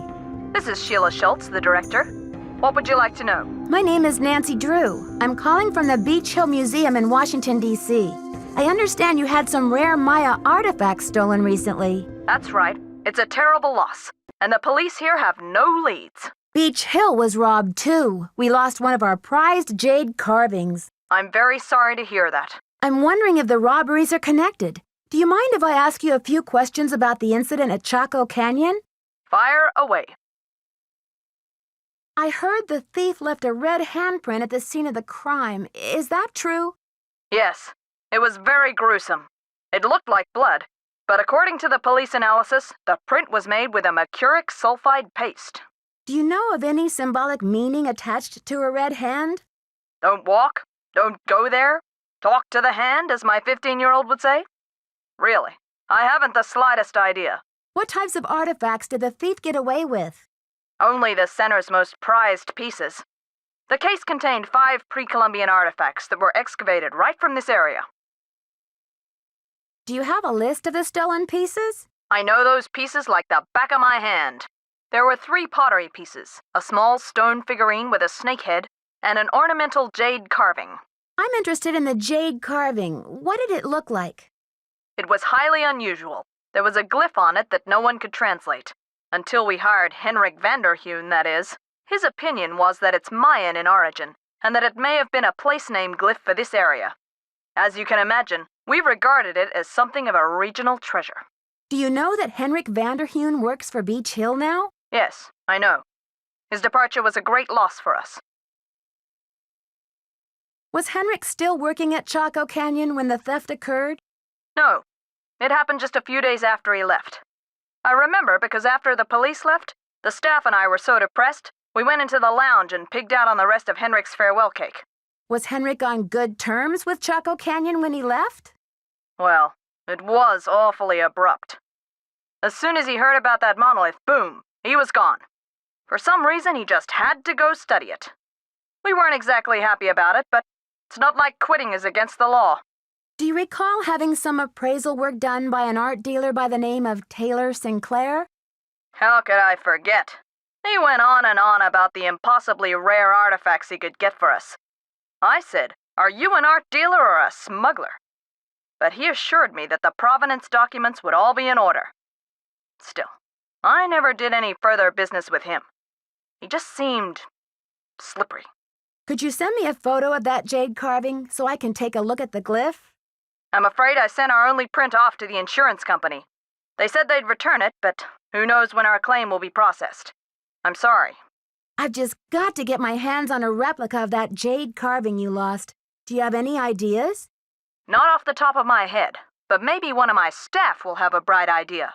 I need some time to ask around. Can you call back later? Sure thing. Feel free to call if you have any more questions.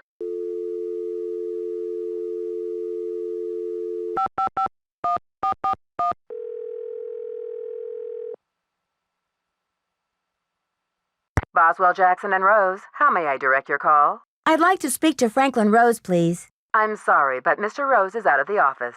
Would you like to try back later? Sure. Thank you for calling Boswell, Jackson, and Rose.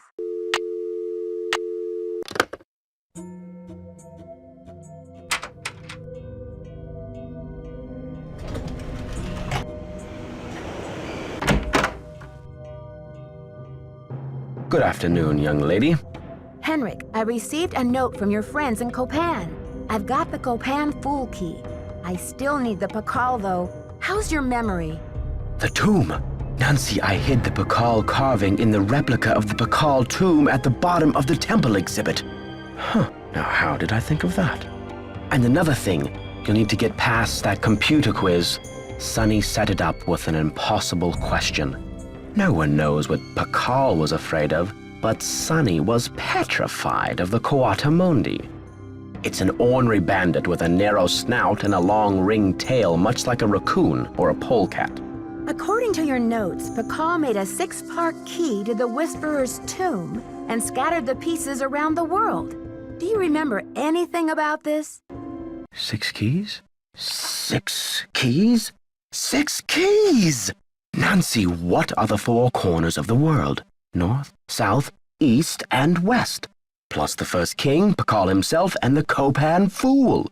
When they're all assembled, they open the tomb. Don't you see? This is why I stole the Pakal, to prevent some other schemer from putting the key together. Maybe I'd better tell Joanna what's going on. You must keep this to yourself for now. It's your only hope of getting to the bottom of this. One of the pieces that was stolen from the Chaco Canyon Cultural Center was a jade carving with an unusual glyph on it. Do you remember translating it? I can't remember. You rest up. I'll be back. Be careful.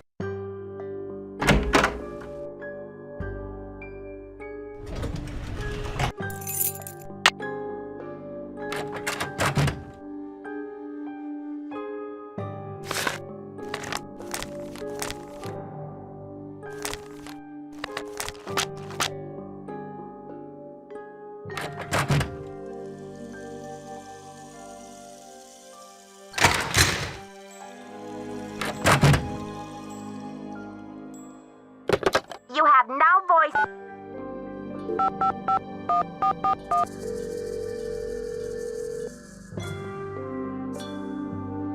Boswell, Jackson, and Rose, how may I direct your call? I'd like to speak to Franklin Rose, please. I'm sorry, but Mr. Rose is out of the office. Would you like to try back later? Sure. Thank you for calling Boswell, Jackson, and Rose.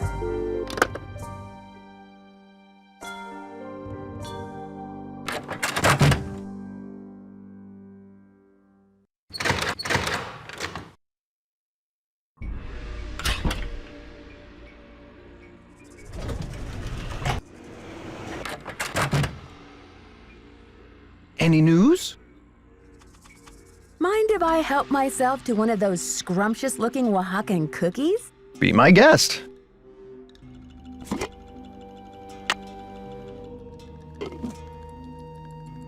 May I take a closer look at that wacky Dada painting? Be my guest. I just had a call from Poppy this morning. She says she's in a really creative period right now. I said, please, sweetie, if you get any more creative, they're going to lock you up. Pardon me a moment, Nancy. I'll be right back. I hope.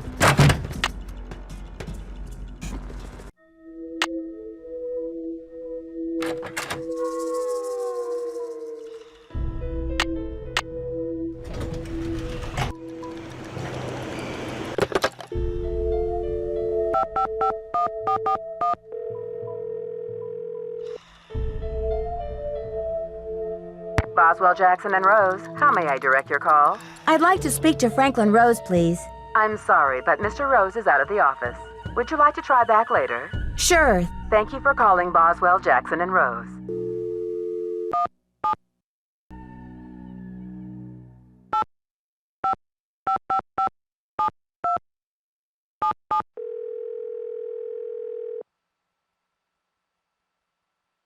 We're sorry.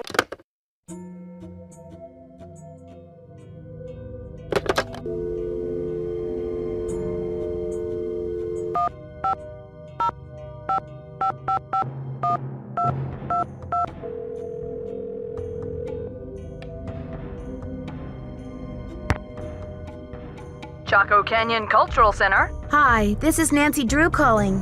Hi, Nancy. It's Sheila. Well, we racked our brains. Finally, one of my staff came up with the original box that the carving was packed in. The piece was encased in a tight foam cast to prevent damage during shipping. I'm not sure how much good it'll do you, but I can send it to you if you like. That just might work. Henrik left Beach Hill as his forwarding address, so I know what to do. I'll send it express. Thanks a million, Sheila. Good luck with your investigation.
I should put in my temple key card.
I wonder if Henrik would remember the answer.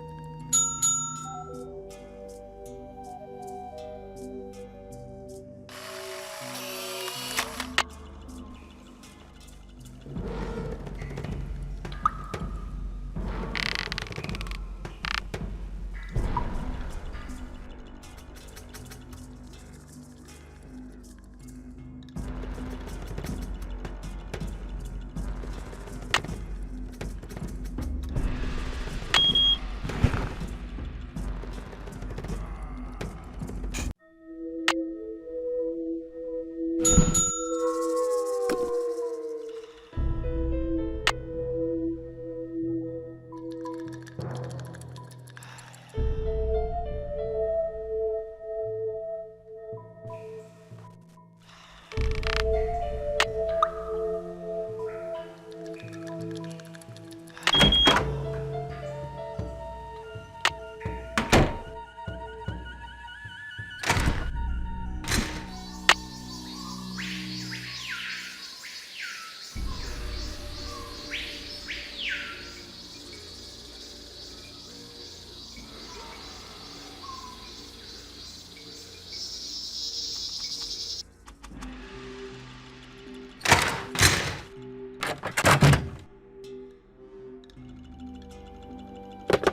have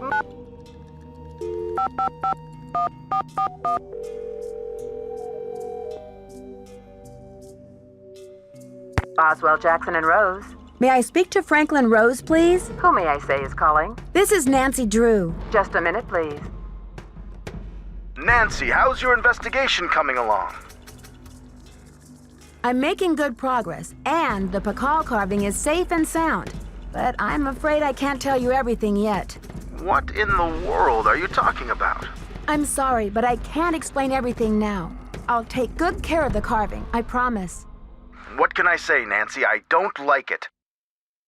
I don't like it one bit. Do what you have to do, but let's get this mess cleaned up, all right?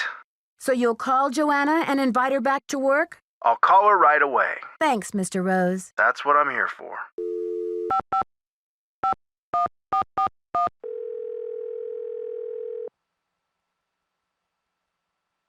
Boswell, Jackson, and Rose. How may I direct your call? This is Nancy Drew, calling for Franklin Rose, please. Just a minute, please. Nancy, to what do I owe the pleasure of this call? I need to contact a woman named Prudence Rutherford. I noticed she's on the board of the Topeka Commission for the Arts and that they've donated money to Beach Hill. Any idea how I might track her down? Well, you're in luck. It so happens that Prudence and I sat on the panel of judges for the Kansas Speak No Evil Mime competition for 3 years in a row, back when I lived in Wichita. How's that for a small world? You judged a mime competition? Indeed I did. I haven't talked to Prudence in about 10 years, but let's see if I still have her in this old dinosaur of a Rolodex. Ah, yes, here we go. Got a pen? It's area code 785-555-7279. What's this all about? I think Ms. Rutherford had a run-in with a red-handed thief, much like the one who took the Pakal carving. Ha! You're a real pro, Nancy. Say, why don't I call ahead and let Prudence know what's going on? That way I can say hello and she'll be expecting you. That would be great, Mr. Rose. Not a problem, dear.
Yes, hello?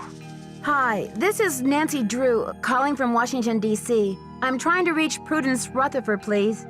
Oh, yes, Franklin told me you'd be calling. Such dreadful news about Beach Hill. I will do everything in my power to help you catch those rapscallions. To think how they violated the sanctity of my domicile. Good heavens. I'm sorry to hear about your loss. What can you tell me about the necklace? I can't even think about it. Oh, just the very thought of my precious necklace gone, stranded, orphaned, and in the hands of some dirty stranger makes my blood boil. Where did you purchase the necklace? Good heavens, one does not purchase such a piece. I inherited it from my mother-in-law. But you see, the necklace means much more to me than just a handful of priceless rubies.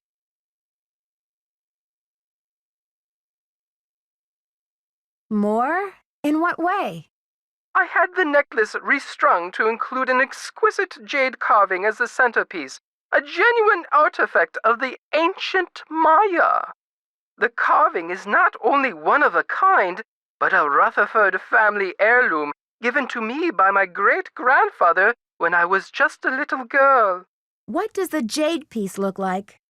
It features a rare glyph.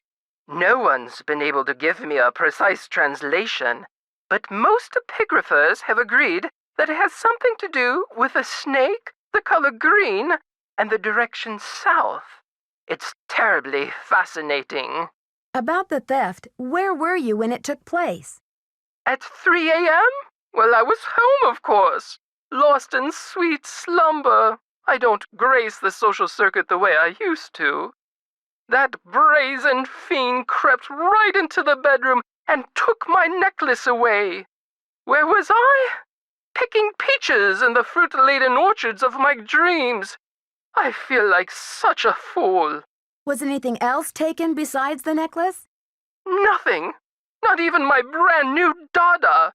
Synesthetic, interactive, organic journey? Ha! I always knew Dada was overrated. One moment, dear. Off! Off the sofa, you nasty beast! Now! What are you doing? What did I say about the sofa? Bad, bad, naughty bad! I'm sorry, dear. What was I saying? Problems with a dog? What? No, I was speaking to my husband, dear. My second husband. Soon to become my ex-husband if he continues to crawl on the furniture like that. Anyway, what was I saying? Oh, yes! Oh, they must have known. The rest of my valuables were left untouched. Frankly, I don't know whether to be grateful or insulted. What about evidence? The first thing I saw when I opened my eyes was this positively ghoulish red handprint on the wall. I nearly jumped out of my skin. A red handprint was left at the scene of the crime at Beach Hill, too. Ms. Rutherford, I'm almost certain that these robberies were committed by the same person. But why? What is so special about these carvings? Miss Rutherford, it would be so helpful if I knew exactly what your carving looked like.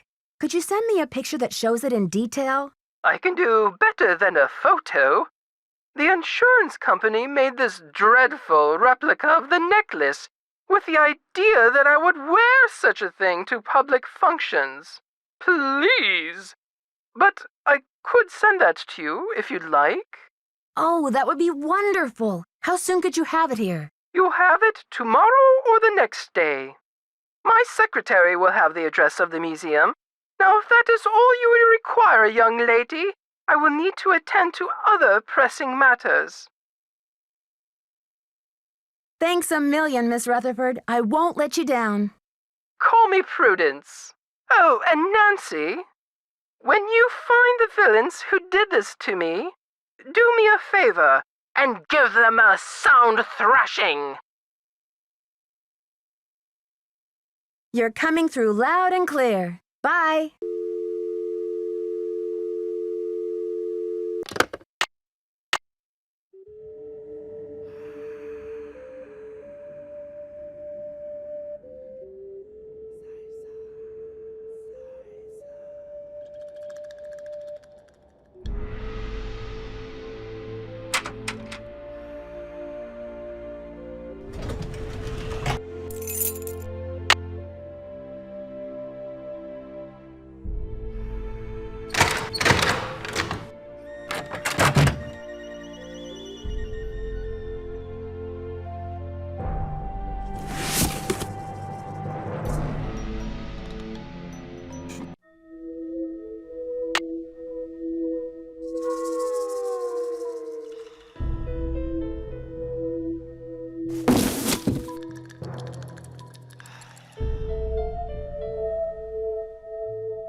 Thanks for clearing my name, Nancy. Honestly, I mean, what kind of moron would I be to try and ruin my own exhibit? Anyway, we need to make up for lost time. I need you to go to the storeroom and start unpacking some of those crates. One of the pieces has a fancy security device on it. The code is 0677. Sure thing, Joanna. I'll see you later. Semper ubi sabubi.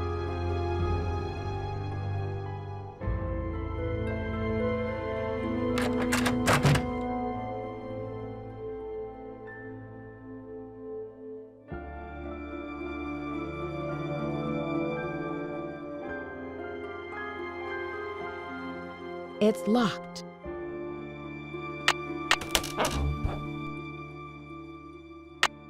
Wow, these are...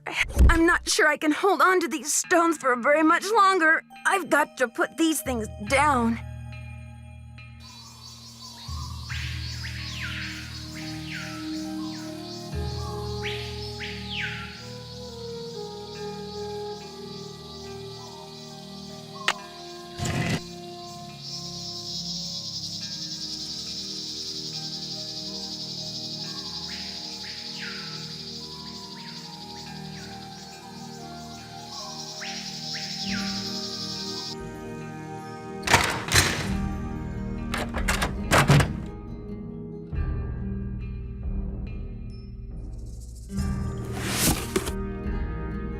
I bet I can make a mold from this foam core.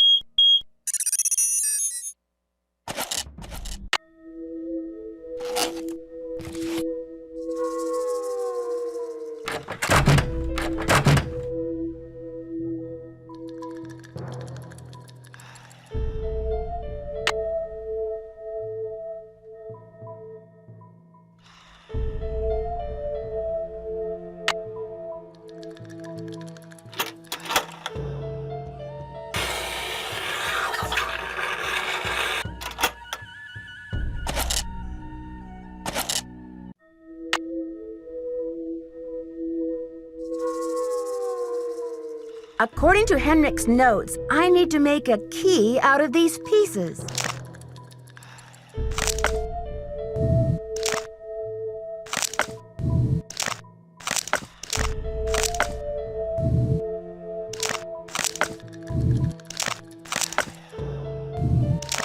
Now I have the key.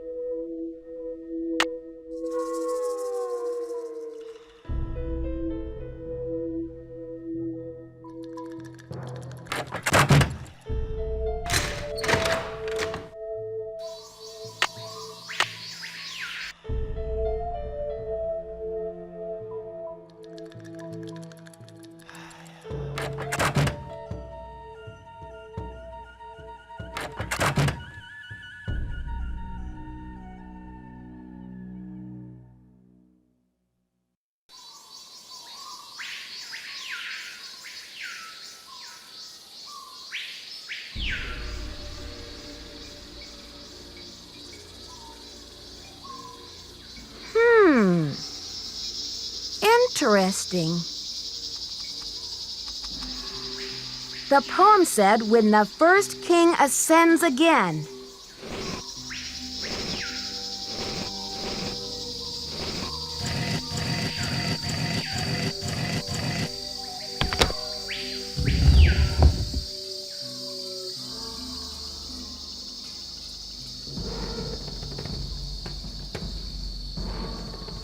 This side looks damaged. I'll have to choose which side of the cube goes here. Nothing happened.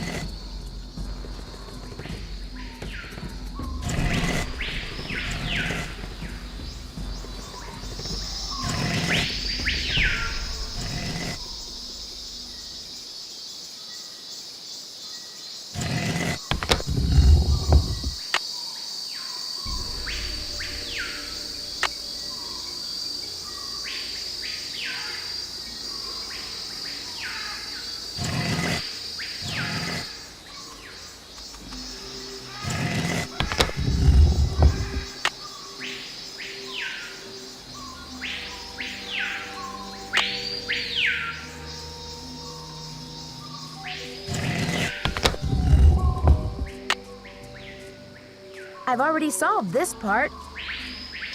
This should be the last step.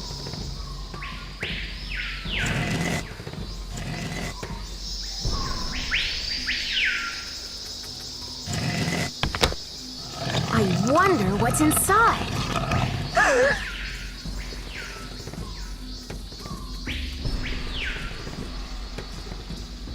It's blank.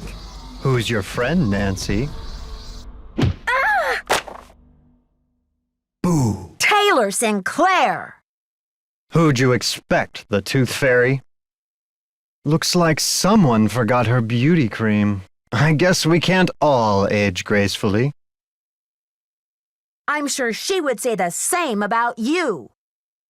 You've been a top-notch assistant, Nancy, but I'm afraid you're just not going to make it in the art world. Why are you doing this? Nancy, do you have any idea what that book contains? Help me out, Sinclair. I'm drawing a blank. The Whisperer's writings are the only known personal account of Maya life, the only written glimpse into Bakal's time anywhere. Do you know what I can get for that thing on the black market?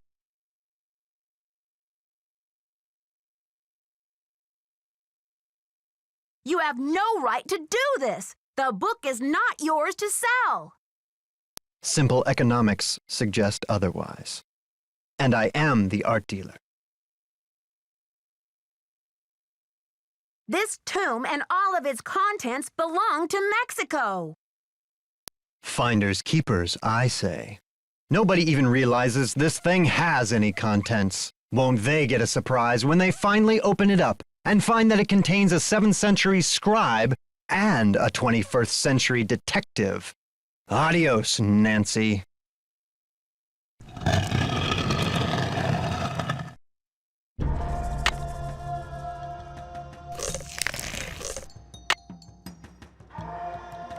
Something's missing here.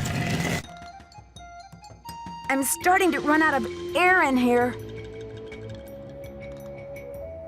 This may be the scribe's notes about Bakal. Something's missing here.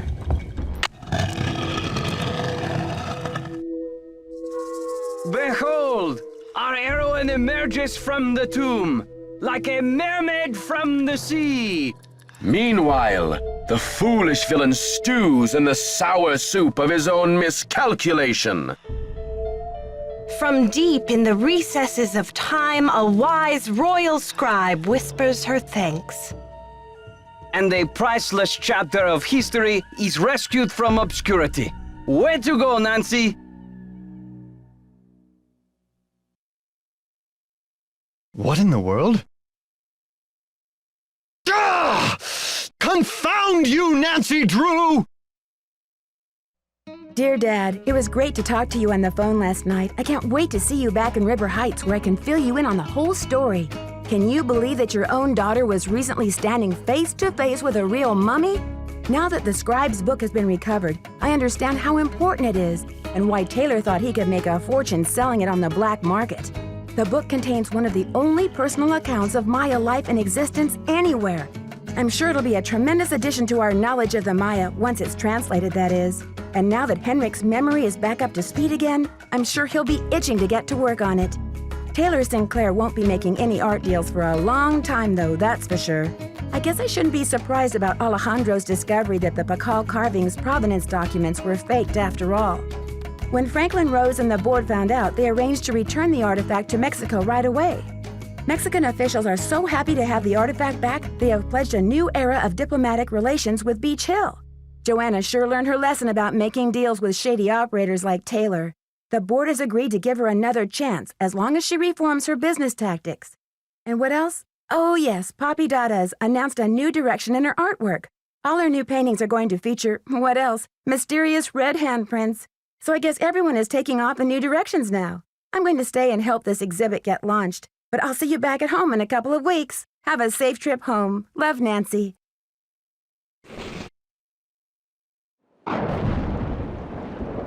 Dear Nancy, Bess and George told me you're on a case in D.C. I hope everything is working out for you. I wish I could say the same for me. I'm planning on living here, but There's been some trouble. I think someone or something doesn't want me here. Please, Nancy, I'm afraid I can't stay here very much longer. I know you're busy, but I'm desperate. I need you to come out and investigate. Please say you will. Your friend, Sally.